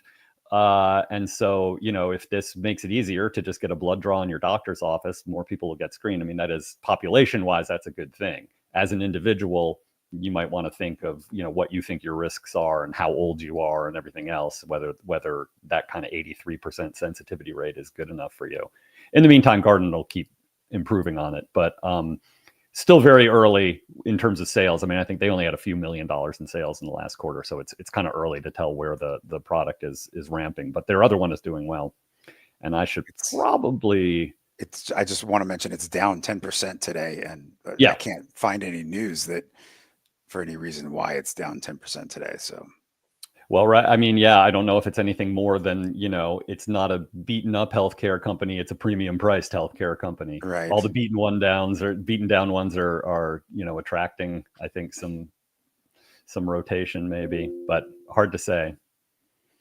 Okay. Well, let's see. Do we have somebody? Toby and Lou are coming on next. Okay. All right. Oh, there we go. And here I was thinking we ran too long. I like my small molecules to be large too. Yeah. All right. And honestly, fools, you don't need to hear from me, but Karl is right. Just whatever you think of a colonoscopy, not getting one is worse. So go out, get your colonoscopy when your doctor tells you to. All right. So that's my PSA for today. Right. Yeah. All right. Love it. All right. Thanks, Karl. Guys. Thanks, Brian. Hi, fools. I'm Lou Whiteman. That's Toby Bordelon. We are here on a Monday, and the markets are acting like a Monday, Toby. It's a rough day out there. Markets have a bad case of the Mondays. Yeah. It's not pretty out there right now. Have you looked at your portfolio today? I have not checked my actual portfolio. I've been kind of, You know what? I actually, yeah. I mean, this is, not because I'm smart, but as you know, having to pay for a kid to go to college, I've been going to cash and conservative a lot over the last 6 months. And sometimes the best time to time the market is when you're not trying. I don't know, but we'll see. We'll see. I'm going to make a call here, Toby. And I don't really know which way it goes from here, but we are now to a point where the loss is worse than the data in my mind, which could mean that we are going to see credit spreads widen, or we could see the data get worse. We could see a near term, at least, bump from here. I think we're due either a next leg down or maybe a bit of a reality, but let's not say rally, but at least a slowdown soon. I feel like we're getting towards something. I don't know. We'll see, right? Or the data is going to get worse from here. Let's see. Yeah, and I did just check my portfolio, Lou, and I wish I hadn't. So there's that. So there you go. There you go. All right. Well, look, he's Toby. I'm Lou. We are here to answer your questions. This is for educational purposes only. It does not constitute personalized financial advice. You know that. Motley Fool is Motley. We do not speak for anyone there. We do not speak on any particular recommendation. We are here again to give you our opinions. Toby, the subject of this hour is valuation. And in planning this, we had planned to talk about valuations on a couple of stocks that are really, really, really hard to value. Yep. Yeah, indeed. A couple ones of that. We thought we'd have some fun with this. Palantir and Tesla is what we wanted to talk about, right, Lou? Tough to value. Well, so tough to value because a lot of the valuation expectations we see for these companies out there, I think, Lou, are highly, highly dependent on future happening. And that's the case with all stocks, but some of these two tend to be more speculative future outcomes, I think. So I don't want to say they're binary, but in some cases, sometimes the valuation looks like it might be on some of these, right? Like it either happened, like, if we get full self-driving soon, Tesla stock's probably worth more than it is. If we don't, it might not be worth this much, right? If we get Tesla bots marching everywhere, it's worth a lot more. If we don't, not so much, right? Right. And they also, let's say this too. I'm not intending to be too controversial or offend anybody or push any buttons here, but certainly if you look on social media, Lou, these two companies, and there are others out there that fall in this category, have pretty big social media followings, a big fan base. And I think the risk there is sometimes you get valuations that are disconnected with the actual business as it stands today. That can be good, right? But it can also be bad, right? It can lead you to get valuations that get out of whack, and that can be true in either direction too. Well, that's a big thing. I mean, we'll get into it in a second. I don't. Did you have? I mean, I could share some charts, or did you have some charts? I mean, I think we all know with these that valuation has been wild, but I can share a few if you want, or if Yeah, you I have got some. one. Let me share this Sure. screen right now. Well, I'll give you a comment once I get it up here. All right. So here is here's market caps, right? What I'm showing you guys is market caps of automakers, right? Mhm. And so you can see one of these is not like the others, and that's Tesla, which has a much larger market cap than anyone else. Even Lou, with what looks to me like a 50%, more than 50% pullback in market cap over the last little bit here, since Yeah, they down last 30 did it. something percent for the year. Yeah, and you go back into like what, early, I want to say late November, early December, something like that. It's still more than the others. Now, Right? do me a favor. While it's still up there, I think, can you put BYD on there? Just add it, so Oh, we're not accused. that's a So we're good not one. accused of just, BYD. Yeah, I What's think the ticker symbol? It's BY. it's that right second here, one, I right? think. Yeah. Yeah, there we go. So we're Let me not go. confused to doing the dinosaurs versus the newcomers. Yeah, look So at that. you get a little BYD is better. still, yeah. Yeah. I mean, Even I among actually expected electric that. vehicle players. Yeah, Yeah. BYD lower than Toyota. I mean, Toyota's huge. Mhm. But yeah, so that's the state of things, right? And so when you look at that, that, Lou, is what gives me some pause over Tesla's valuation. Mhm. But clearly, if you say, well, Tesla does have higher margins, I believe, than anyone else out there Right. on those Right. autos. So there's that. Tesla sells batteries and solar panels, which, well, BYD sells batteries, not solar panels. Tesla, if you were going to pick one of these automakers and say which one is more likely to succeed in humanoid robotics, I think it's probably Tesla. Mhm. Of these companies, I don't think there's any question about that. Now, the question could very well be: Are they likely to do it? There's difference of opinion there, but Tesla is certainly pushing the envelope on some technologies beyond what these others are doing. Even BYD, Lou, BYD, if you look at their business model, which is quite interesting, but they seem less likely than Tesla to push the edge on new tech and more inclined to expand their core markets through international expansion and into products like trucks, like monorails, what have you, right? They even do hybrids, BYD. So they're taking a different approach to Tesla when it comes to casting a wider net. It's around more of that core business where Tesla's saying, look, this would be cool. We could do something here. Let's try that, right? Mhm. Does that deserve a higher valuation? I think it probably does. Honestly, the question is whether it's this. Right. That we're seeing. And let's look at this a different way too. And I'll share my screen, and we'll talk about Palantir too. Is that, so Michael, hopefully you can see it, we can bring it up, and just, because market caps only tell you so much. But Right. this is, choose your metric. I like free cash flow, but in doing free cash flow, it did eliminate BYD and Stellantis. So you can do price to earn. I can put that up there. Right. But look, as just valuing it based on each dollar of cash that they generate, some of these are negative, but even compared to Ford or whatever, just way off the chart. And if you're like, Lou, why did you do something more traditional? So let's look at that real quick. We'll throw price to earnings there. There's just no comparison, right? It's just a different ballpark. Similarly, and with Palantir, intentionally, I only use defense contractors. We can get into that in a second, but just to we don't have to dwell on these too much. But this is, again, enterprise value to free cash flow. So it includes the debt, and just based on the dollar of cash they're bringing in, that versus the Beltway bandits. That's a huge difference. Yes? All right, again, you'd rather price to earnings ratio? Quite the difference.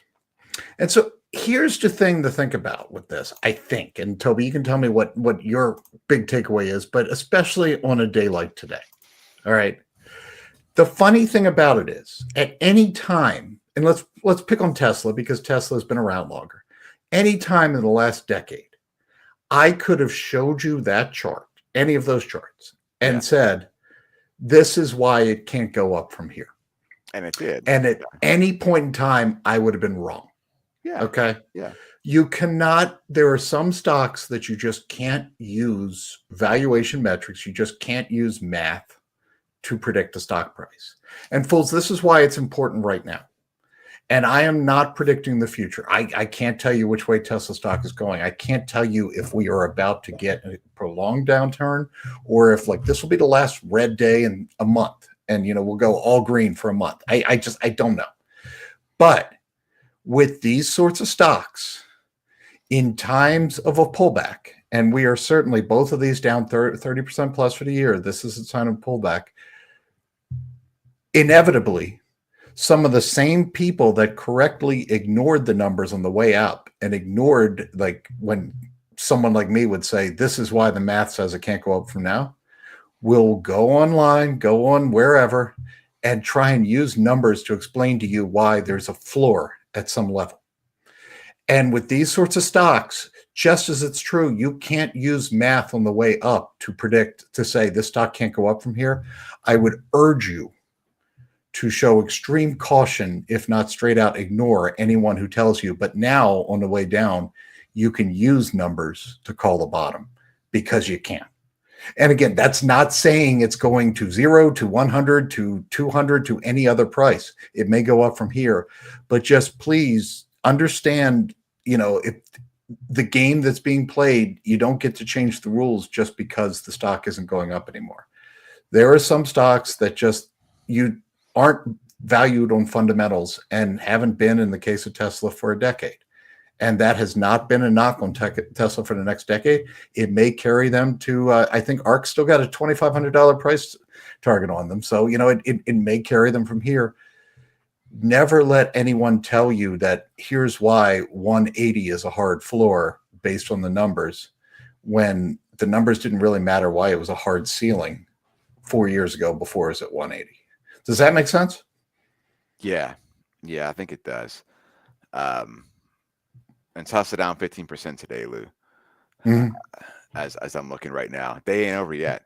The next thing you're going to hear is you're going to see people putting charts on social media talking about their 30-day or 200-day moving average and about how only 3 times in the last 15 years has it ever fallen below, and trying to call a floor or using other things like that to call a floor. And they may well be right in this instance. They may be wrong. Yeah. If they're right, it's not because they saw something in a chart, because again, the thing about this style investing, and you don't have to do it. You can get rich off of it, but you know, it's one style is to say like, look, I can look into the future and I can see why this gets bigger, and I'm not going to let the current day's multiple bother me. There are a lot of great successful companies that you've been able to do that with, but just don't let yourself get caught up in the trap of then when things don't go to script for a couple of months, say, wait, no, the numbers matter. You know, it's just because that's how you end up in real trouble. Yeah, I think that's right. So Steve Mitchell asked an interesting question about Tesla. What are we thinking the value of Tesla car business alone is, right? The number used to be batted around at 80. I'm not sure when that was. I don't remember if that's pre or post split or where that's coming from, but that is a very good question, Steve. Basically, if you took out everything else, if you said, I mean, I think you could value Tesla as car plus solar plus battery, because that's like actual stuff they're selling now, and eliminate future hope. Right. Now, mind you, more than 80% or what, almost 90, or no, at least more than 80% of revenue is the auto business. So the auto business, so that's why I'm thinking, like, if you like, let's pretend it's a regular automaker, right? Which, granted, it's not. Like, EVs are a little bit different, and the competition is different. The others are having to catch up. Let's just ignore all that aside. Let's just say, is it a car? Let's only cars, only automakers, nothing else matters.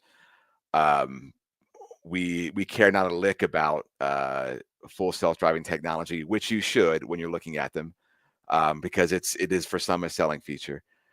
We care nothing about robotics. We care nothing about AI, right? None of that matters. It's just making the cars.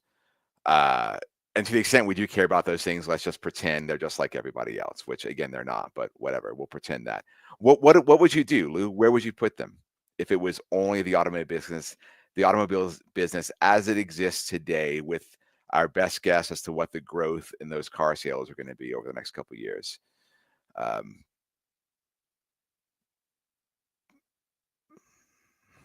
Sorry. I mean, there will be sales. I mean, if you look at their margin story is very strong. Their gross margins are significantly better than like a GM or a Ford. I think they're below Toyota. Now, some of that is the credits and stuff that go into it, which, in this current climate, I don't know how long we'll get those credits, but kind of that was a winding down business anyway. What I've always seen, and I don't have the numbers in front of me, is that Tesla has cost advantage over some facilities. Remember, most of the big automakers have a lot more facilities, some of them older than Tesla's plants, most of them older than Tesla's new plants. But, the newer modernized facilities, I don't think that there's any real secret sauce. There is efficiency advantages to building electric vehicles versus, gas powered vehicles. So there is some natural margin of advantage. The auto business alone, even with growth priced in, you're going to be hard to get past what some of the automakers are. Just like with Palantir, the defense business alone, which is more than half of revenue right now, is going to. It's hard to get the valuation you can. Both of these, again, it's the narrative. It's the more that it's the more that they have. It's the what people are hoping for. Not what the auto is, but the auto, you can't really value the auto business, I don't think. Definitely not more than Toyota. Personally. That's probably. I mean, because whatever you think of the advantages of electric vehicles and kind of the premium they get, Toyota has a scale. Toyota just has a lot more sales. So even on a per car multiple, there's got to be some evening out eventually. Yeah. And right now it is not quite 3x Toyota. Yeah. So I'll put it. So look, what's the number on that? What is the? Let's see.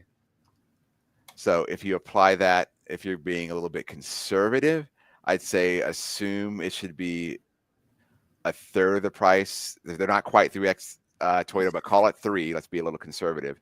What's 222 divided by 3, Lou? 222 divided by 3 is about 70 something. Yeah. And so the other way I would go at this, I would look up their free cash flow for 2024. It was about $3.5 billion. I think given Tesla's margins, given everything, I would be willing to throw I would go 20x on free cash flow, which looks again like about, 7, 8, yeah. Well, I don't know. Yeah.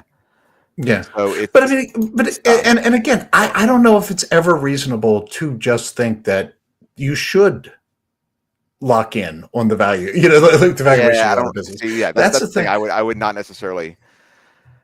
It's a tough one. But yeah, if you were saying no more than Toyota, you would say the auto business would be about a third of what the company is right now. So 2/3 is extra.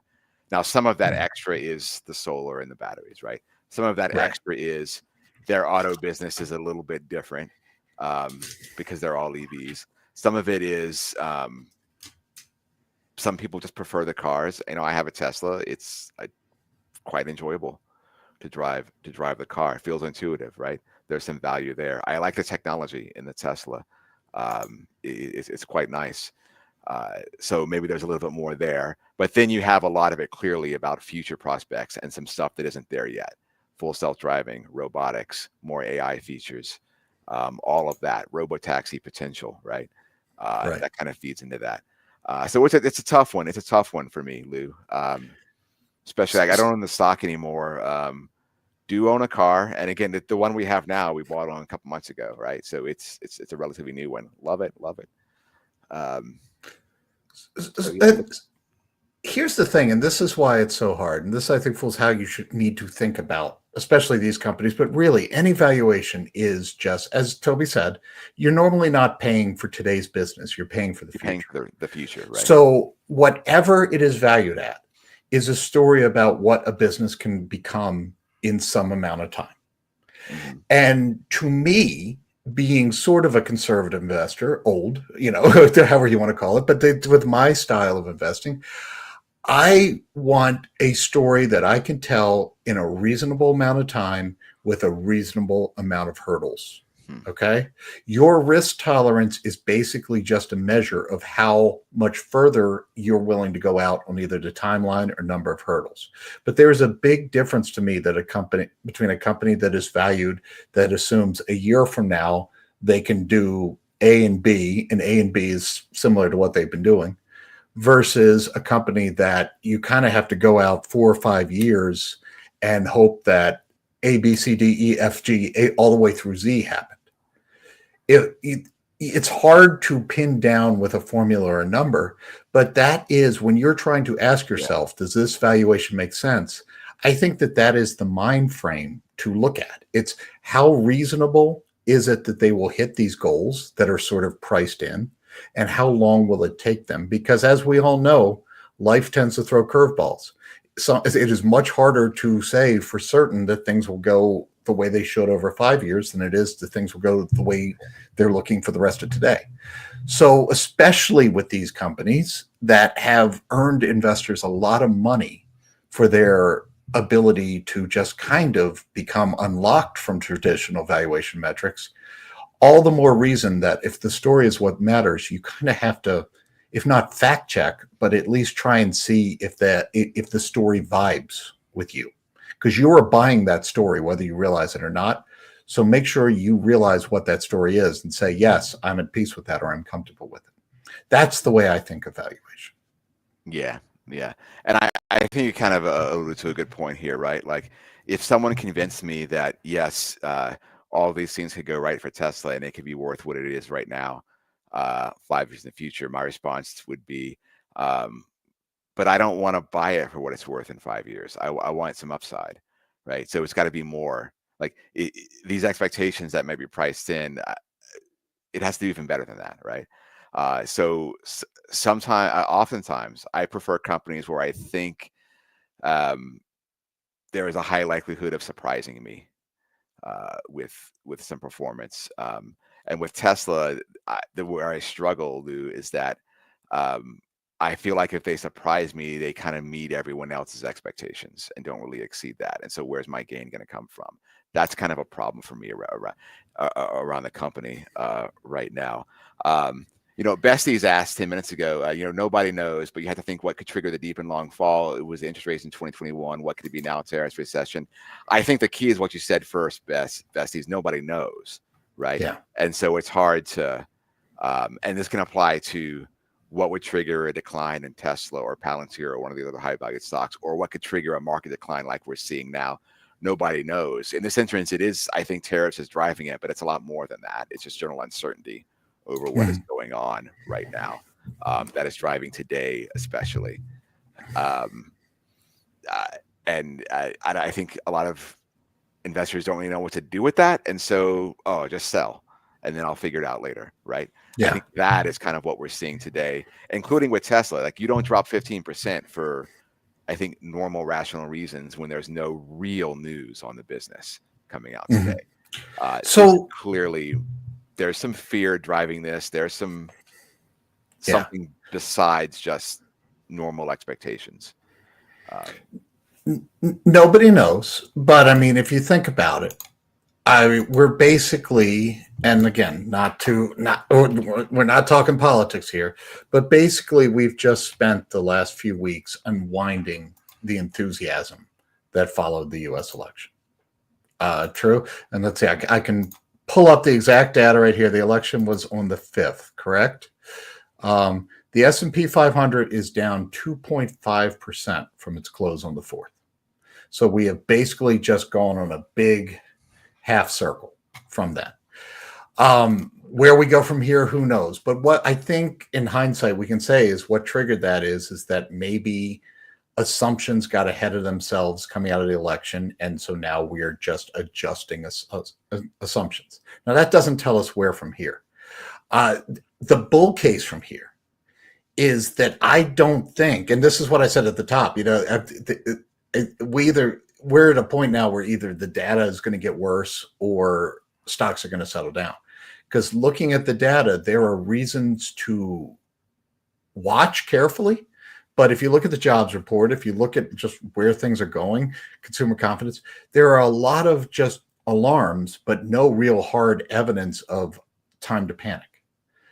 I've been saying for a while, I think that what we're seeing now is not so much the early days of a recession, but a confusion-based freeze. I think a lot of people, when they're faced with a lot of change rapidly, their reaction is to slow down, not speed up, is to duck and not stick your neck out. I think that happens on a corporate level too. And if you look at earnings, if you look at guidance, the story of this quarter was earnings were terrible, or earnings were fine, but guidance was very, very conservative. I don't know if that's really the CEOs of the world saying, wow, we see things going materially worse. I think what it was the CEO saying, I don't know what to think. Can I tell you in 3 months? And that is a big difference. Now, it can be self-fulfilling because the GDP, all these things we measure is economic activity. And if activity slows, then we are going to see it in these numbers going down, and it can get worse from there. But I'm not ready to say yet that what we are really seeing is corporate America screaming, running around like Chicken Little saying the sky is falling. I think corporate America is just as kind of shell-shocked as kind of everything is right now. And again, not to say any of this change won't be good or bad. There's other YouTube streams for that. We don't have to go there. But in the face of just constant, executive orders, tariffs are on, tariffs are off, we're doing this, we're not going to do this, we're going to do, but just the natural reaction is to punt on making any firm predictions of the future. If so, there's a real chance we can pull out of this because hopefully the dust settles and we can get back to saying, all right, well, the economy may not be as good as it was a year ago, but it ain't half bad. The unemployment rate is still 4.1%. In the inflation absent tariffs, and we'll see if tariffs hold, is, it's not exactly where the Fed wants it, but it's not too bad, that we're still in a pretty good place. And we could go up from there. That is possible. Yeah. It is also possible that this is the beginning, or if this continues, the kind of chaos continues, and we do see kind of a slowdown turn into a real slowdown, which is all the way to say what Bestie's just said. Nobody knows. But fools, I don't think it's really tough on a day like today to, as Toby said, look at the portfolio or anything, but we can no more predict what the next 3 months will be than we can have predicted back on November 4th that the stock market would be right back where it started. And, I think that's important to remember in terms of not making any rash decisions. I mean, that's a nice context to put it into, especially at Hertz. I look at my portfolio. I did look at my portfolio, and not pleasant to see that. But note, Lou, we're back where we started in November, but for some reason, there's a lot of panic over that now, over us getting back to where we were 4 months ago, 5 months ago. Have we just convinced ourselves since COVID that stocks go up and that's it? And they talk about it. It always hurts more when it's going down, right? Yeah, it does. I think that's true. And we've had a couple of really great years. I mean, we don't normally get back-to-back 20% gains. So we do tend to normalize or take for granted the green. I think that's true. And look, at some point, I hope we don't get there, fools, but I can clearly remember 2008 or even, Toby and I are old. We both remember, you remember 1999, right, Toby? Yeah. I remember normalizing the red as much as that hurt. I hope we don't have to do that anytime soon, but I think anytime a $1 loss hurts more than a $1 gain helps. And definitely when we've been almost going up, feeling like, when down days are LOLs because they just get over it quick, definitely it probably hurts more now. Which again, just to say though, like I said, I wouldn't have gone on here on November 10th after the rally post-election and said, I bet you by March 10th we'll be talking about it's all been given up. That would have been stupid to do. And there's no way I could have seen that coming. Yeah. And there's no way right now we can say what things will look like on May 10th. Yeah. So just don't make a rash decision. And I'll bring this back to valuation too, right? Because that's what we're normally talking about this hour, and say, look, let's talk about one of the most traditional valuation mechanisms, Lou, procedures, is discounted cash flow analysis, right? A big part of that is you have to like typically what people will do for that is they will take they will project free cash flow out for 5 years, because even people who love numbers realize that projecting things beyond that is kind of stupid. Too much uncertainty. And then, but discounted cash flow doesn't work if you only have 5 years, right? You got to have basically infinite. And so what do? You assign a terminal growth value at the end of 5 years, and boom, there you go. Some people will take their projections out 10 years before assigning that terminal growth value, to which I say, there's a lot of uncertainty when you're doing that. I'm not sure how valid your results are, but whatever, you do you. The point of that is to do this, you've got to do two things. You have to make a projection for the growth in cash flows, which you can do reasonably well if you know the business well for the next couple of years. You then have to assign your terminal growth value, right? Then you have to discount it by a reasonable discount rate, right? All of those growth metrics, that discount rate, those assumptions, all tend to change when something like this is going on, right? If suddenly the whole economy starts getting in kind of this feeling of, oh, is consumer spending going to drop by 2% next year? What does that do to all of my growth projections? It does a lot to your growth projections, is the answer there, right? And so some of what we're seeing, right, is analysts, they have their spreadsheets, they're seeing what's happening. It's like, okay, I have to adjust this growth number. What does that mean? And they flow through their spreadsheet, and ooh, look, the value that's spitting back to me now is like 15% lower than it was last week, just because I've adjusted some of my growth expectations based on the feelings of the economy right now. And then you get this, right? I can think of any number of models for Tesla, Lou, where just in what's happened in the past week on expectations for the economy could result in a 15% decrease in fair value for the stock, depending on what your model looks like, right? That could be perfectly fine and perfectly reasonable, right? And of course, when we change our feelings and, oh, look, everybody's happy, consumers are spending more, growth is going up, suddenly that gives you a 20, 30% increase. It spits back out, right? And so these things ebb and flow.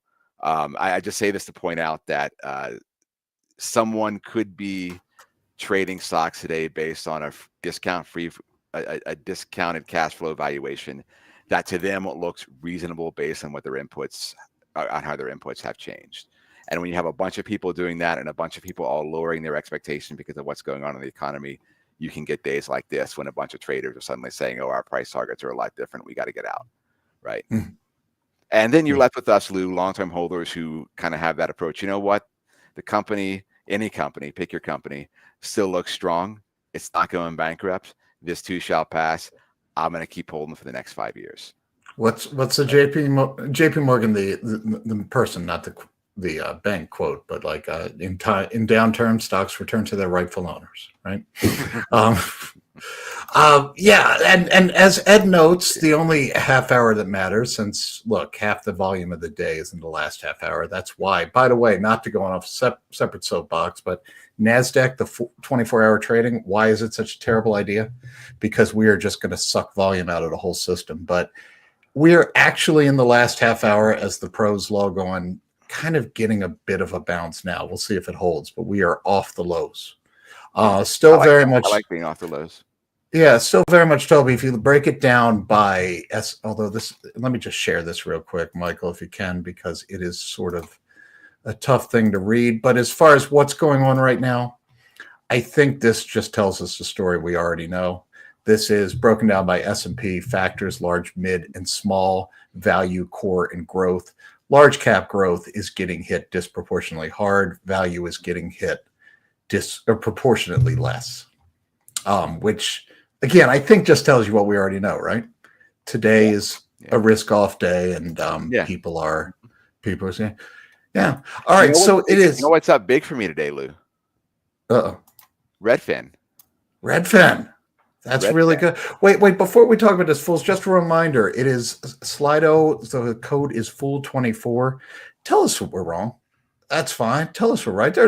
We get our questions in. We still have half an hour to go. Toby's usually wrong.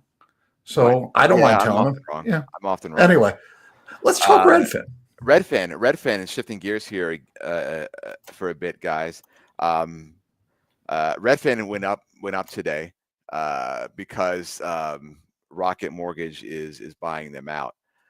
So if you're a Redfin shareholder, up 67% or so right now, up about $4 a share.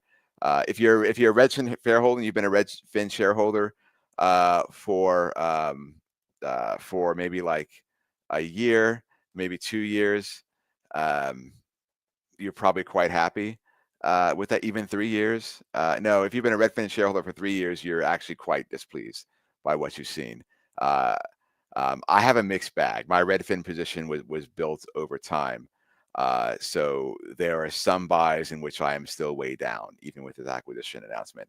And there are some that are going to end up positive for me. Can I say I'm disappointed, Lou, in this this acquisition? You can say whatever you want.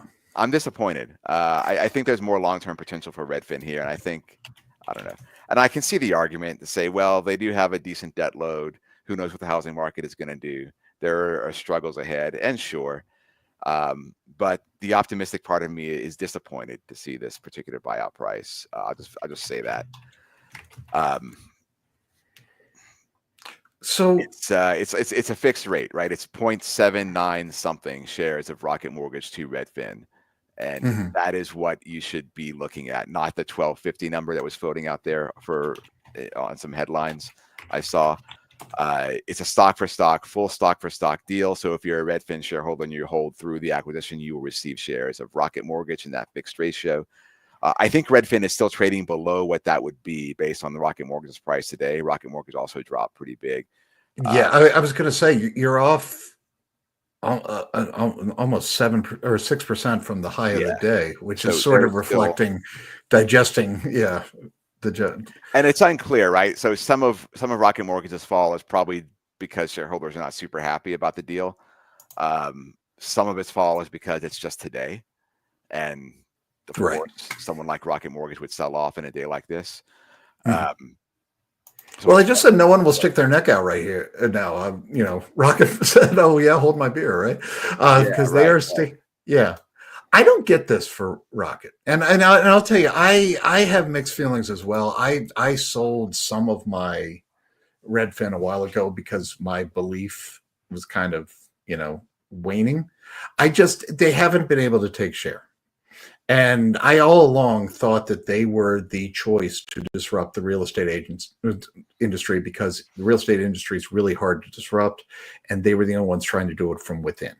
They weren't trying to just tear the thing down. They were trying to work within the system, and also they had a really smart management team. But even through the downturn, you would expect that nobody would perform great. But even through the downturn, we haven't seen them really show that they could gain share. They were beginning to look like just another real estate broker, and I think this is because they have a good management team, and I think this is like, all right, we just need time to prove this out, so let's find safe harbor and do it instead of having to deal with the markets every 3 months. As you say, it's been a really volatile stock, but part of me is relieved here. Yeah, I'm done with this one. I'm frustrated by it. Well, you're done. Assuming the deal goes through, you're forced to right. And this is one that was just providing me with frustration. It was like, come on, seriously, not at all. Tate asks, and Tate, this would definitely constitute individual advice, so we're not going to answer. But for Redfin, is it easy as buy now and ride it to 1250? Tate, no. I would note to you what Toby just said, that it is a fixed exchange stock exchange. It is not a cash deal. Right.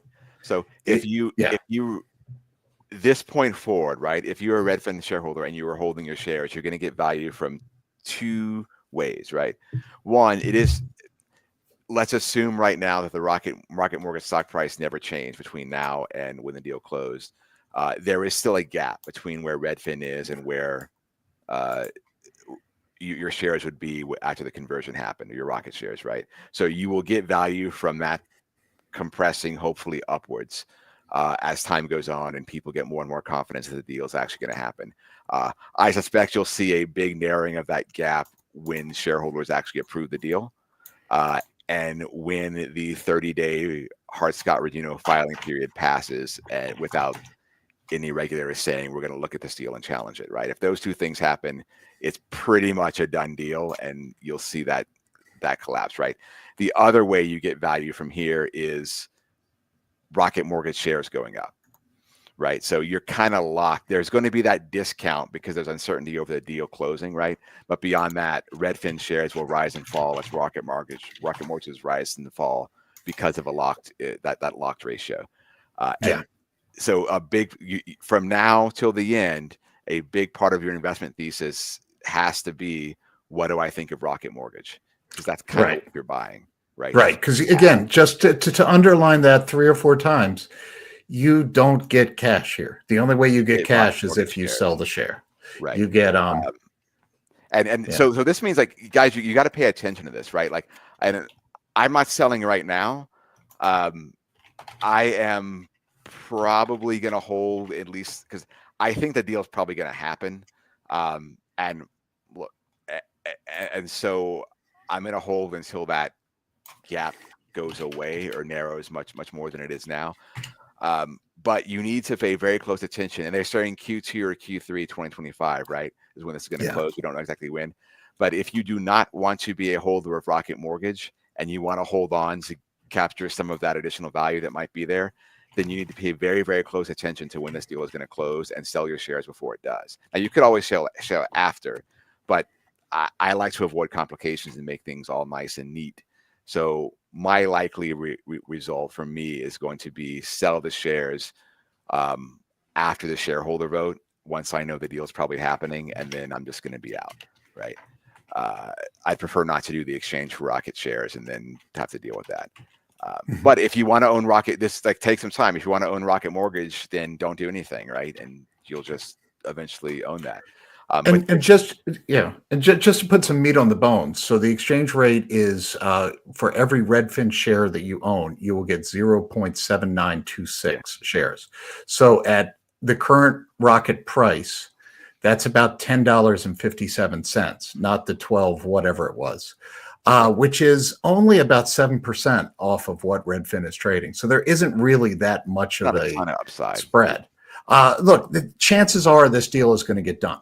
I mean, there shouldn't be a regulatory thing. So I think what this is called arbitrage investing, where you just try and pick the expression picking up pennies in front of a steamroller. It's applied to a lot of things, but that was originally arbitrage. In my earlier days, I knew a lot of ARB investors. They all had hair like mine, but in the 20s. Okay. This is really, really high stress. You're literally saying, okay, I can lever up huge, borrow a ton of money, and that 10-cent difference or whatever between what I'm going to get, between the two prices right now, with enough leverage, I can turn that into millions if the deal goes through. And it's just a crummy way to live your life. So I would say it's kind of go ahead.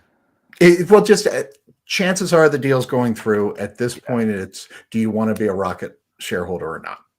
Right. But that always made me chuckle a little bit, Lou, that the term arbitrage, right? Because the true definition of arbitrage is it's a risk-free trade. Right. Merger arbitrage. And nothing is more risky than this. This is just seriously on a merger going through, right? Yeah. Now, and if for traders out there who are playing this, the trade, and I'm not suggesting any of our viewers are, I'm just saying if you are looking at this, if you're at a big Wall Street firm and you're trying to make money from arbitrage here, what you do is you buy Redfin and you short Rocket Mortgage in a ratio such that trade cancels out when the deal closes, and so you're basically eliminating. You're completely like you're eliminating the risk of the Rocket share movement, right? Because you're short that. So the only thing you're betting on is whether or not the deal closes. Yeah, and again, you're levering up as much as you can. We are in no way advocating that. Do not do that. Don't. No. Yeah, I mean, look, we can't give financial advice, but don't. We will say we do not think that an individual investor should lever to the hilt to engage in merger arbitrage. That is not a game that we're well suited to win. So there's Rocket. There's Redfin and Rocket, but there's Redfin for you on the day. Let's see what else we got here. Well, Ed Steve, mentions, you got a fan, Lou. Steve Mitchell says you're right. So take that. well, there you go. There you go. Yeah, I mean, Hershey is a great example. Up 30% in 30 days in a flight to safety, quote. Yeah. Which Look, yeah. does that make sense that Hershey should be up 30%? I'm not sure that it does. But Hershey was so beaten down going into, I don't know. In Hershey too, you have the commodity prices. There was a day last week where AutoZone and Best Buy and Target all released earnings. And in order of like relative to expectations, how they did, it was basically Target okay, Best Buy good, AutoZone missed. And yet the stock prices were the exact opposite, because on guidance, AutoZone was fine and Target was okay and Best Buy was lousy. And that is the staple versus the discretionary right there, right?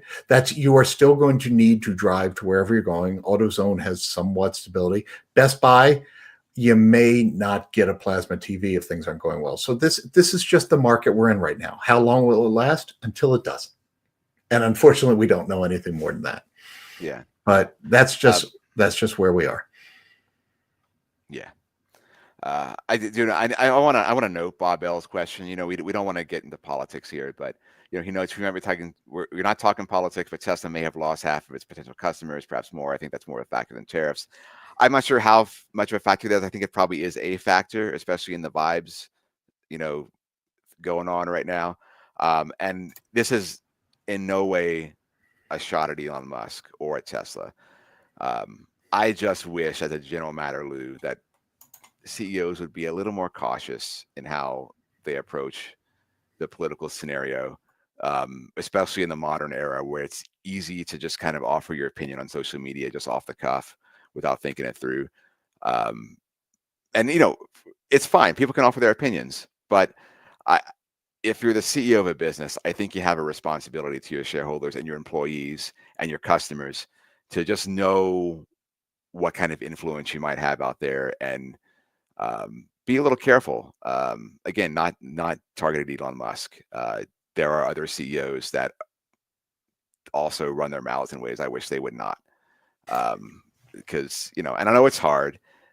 You want to be out there like everyone else and participate in the conversation, and that's nice to do when it relates to your business. But I think there's a lot of ways that could go wrong for high-profile business leaders in just our current hyper political environment.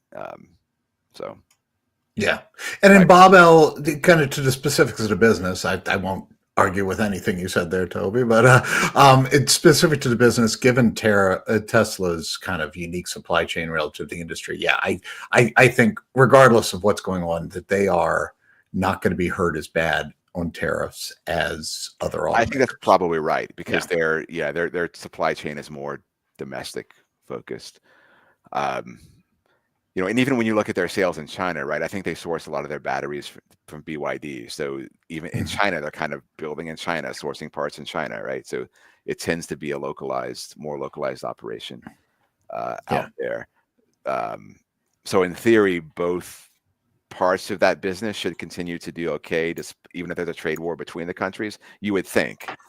We'll see how that plays out, but if nothing else, it should be more resilient to the tariffs. Whether or not it'll do well, but it should be more resilient. I think that's probably right. Do you anything to say on Bitcoin? No, I don't know. It's not. Yeah, I'm not. Look, people who've listened to me know that I'm not a huge crypto Bitcoin fan. That's something else I've been wrong on in the past couple of years. My approach to Bitcoin is, you know, if it does become a default mechanism of exchange, I'm happy to use it as such, but I'm not buying it to hold in anticipation of that, if that makes sense. Yeah. In the same way, I'm happy to use euros when I go to Europe, but I don't hold euros. Well, euros, you're going to get a little bit, you know, I mean, that famous, you know, whoever bought that pizza way back when for $1 million, one of the problems that keeps it from being a used for exchange is just that volatility. With money, you like to know, that the value you're getting, you're paying for. We don't like currencies that fluctuate this much. Ed notes though that Bitcoin has dropped below 80,000. Any opinion on what happens next? Well, I would note, Ed, Bitcoin is still up 16% from the election. I don't know if that's if everything we said about the markets just kind of an unwinding. I don't know. I wouldn't say that means it has further to go, because there are some kind of unique things there with the reserve and whatever's going on. But again, if you bought Bitcoin the night of the election thinking that, you're still up 16%. So for now, the one thing I think we have learned about it though is, and I think we knew this before, but just please don't tell me it's the new gold, at least yet, because this is not a store of value. Gold doesn't trade up 60% only to give it back in a 4-month period. That is why gold is used as it is. One day, maybe Bitcoin will evolve to being that. But right now, the evidence is it goes with the NASDAQ.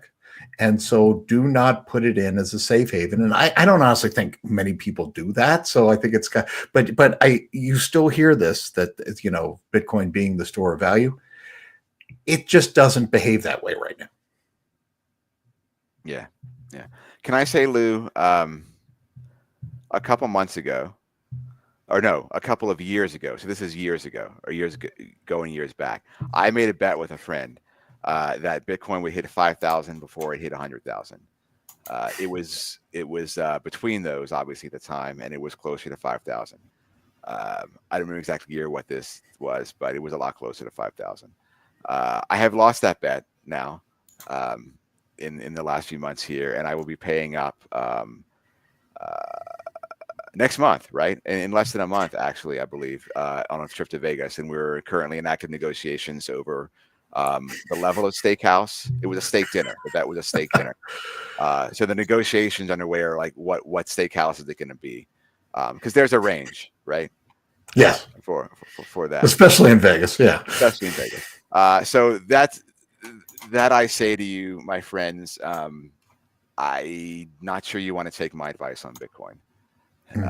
Like I'm down a steak dinner as a result of my beliefs on that one. Now, the other thing, there were a lot of points along the way where I could have hedged by buying 0.1 Bitcoin or whatever. Perhaps I should have hedged that bet in retrospect. I don't know, or just suck it up and enjoy the dinner. You said it was with a friend. Enjoy the dinner. You say as long as it's with a friend, enjoy the dinner and call it a day. Yeah. Good friend. So it's fine. To me, the bull case from Bitcoin for here, and I don't own any either, is that, and this sounds like I'm being a snit, but I actually mean this genuinely. So many people have given us so many use cases that look so silly in hindsight, and yet here we are. And that speaks to the flexibility of the platform and the ability for it to evolve into something over time. All you need to do is get the use case right once. There's a lot of things that if you miss on that first use case, it just becomes worthless because there's limited utility to it. The ability to sort of make Bitcoin into whatever you want it to be, and crypto in general, and it sort of can work, that speaks to a flexibility that I think is the great hope that over time it will become one of these things. But so far, I have not found it any of the uses to be really compelling, and including especially the store of value usage. But I don't know. We're still here talking about it. So I think that speaks to the platform. So we got about 5 minutes left. I want to answer Margaret Rue's question here, at least one of her questions. She asked odds of reception and what to buy on the dip. Odds of recession, Margaret, I do not know. I can't answer that one because I think it's kind of a crapshoot.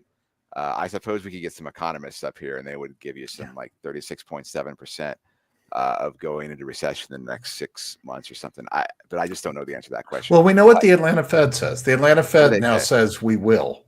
We will. 100%. But Well, look, it's just a tool that constantly tracks. But Uh, I mean, I don't know if they're full recession, but they are predicting a contraction, I think, in the first quarter.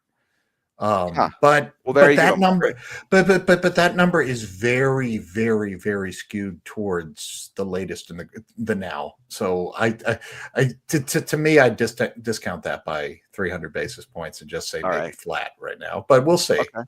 But let's get to her other question. What's a buy on the dip? This is the valuation show, Lou, nominally. So what's compelling to you right now? Are you looking and you're looking at the market, you're looking today, if you have, like, if you're looking to say, of all the companies that have gone down are some compelling values, there's a lot of companies that have gone down, right? So you can pretty much pick except Redfin, you can kind of pick whatever you want. Is there anything that's compelling to you? Is there something you would be looking to buy on this dip that looks like this is a good valuation right now? So counterintuitively, I am not really interested in the stocks that have fallen the most, because to me, the stocks that have fallen the most are the ones that were already priced up. All right. That's fair. I mean, look, Nvidia honestly looks better on some of these metrics than most of the Magnificent Seven, but Nvidia is still, I think, basically flat. Where are they? I should look and not just say, shouldn't I, Toby? Because we're trying to give good advice. Or good Nvidia is up 25% over the last year. That's it. I mean, again, it's way down from where it was. Right. Things, I guess, are getting more revenues up too, though, Lou. Yes. I know, but look, again, we talked about valuation forward. Yeah, I hear you. At some point, that data center spending is going to cool. Right. Now, it's not necessarily going to be in the next 6 months. I mean, the hard part of Nvidia right now is to figure out, if we're talking about years or decades, in that data spend. But to me, I see a lot of the stocks that I've been focused on, maybe not trading down 30%, but getting cheaper and cheaper. The ones that I thought were sort of not overvalued before. And so I'm probably going to stick to my guns on things like that. To throw some names out there, just things I have bought in the past that I might look at again, and I don't know what they're down. I mean, Berry Global, the plastics company, they're down 0.3% today, but they're off for a while. One that Jim Gillies loves to talk about, Contour Brands, really getting punished the last few months. Their dividend yield is up to 4 or 5%. I think some of the REITs are still. I mean, there's that DEA. What's my yield today right now? On a government REIT, and I get Doge is scaring everyone, but you got to look at the buildings they have. You're getting a 10% yield on that REIT right now. Things like that is where I have been looking, and that is where I continue. And again, fools, this is why we don't give individual advice, because part of this is just right now I'm focused on income generating stocks. So, I mean, and if you're not at that place, then you're looking elsewhere. But I got you. To me, the nice thing about a broad market sell-off is that the stuff that I already thought looked attractive is getting kind of relatively more attractive. So if I nibble at some point, I'm probably going to just play the hits that way. I'll throw another one that we've talked about before, Nelnet. Nelnet to me looks decent here. AirCap still looks decent to me. Like some of the ones I'm always talking about, if they want to go down 5-10%, okay. I'm more likely to do that than chase the Magnificent Seven based on where they are right now. Just me personally. That makes sense to me. Right. I think I like that approach. So hopefully that's helpful. Hopefully that's helpful to you, Margaret, with that. And so I think we got to cut it off, Lou. We're done. Top of our hour. Yeah. So what we're going to do, folks, is we're done with our YouTube feed for the day. So that's going to stop here. We're going to take a quick break as we do that, and we'll come right back. And you're staying around, right? I'm sticking around. I'm going to keep answering some of these questions we see here. And you're upgrading the Rachel? Rachel's joining me. Yeah. Yeah. So that's a win-win, fools. Definitely stay. Yeah. So stick around. Stick around, fools. We'll be right back in just a sec. Cheers.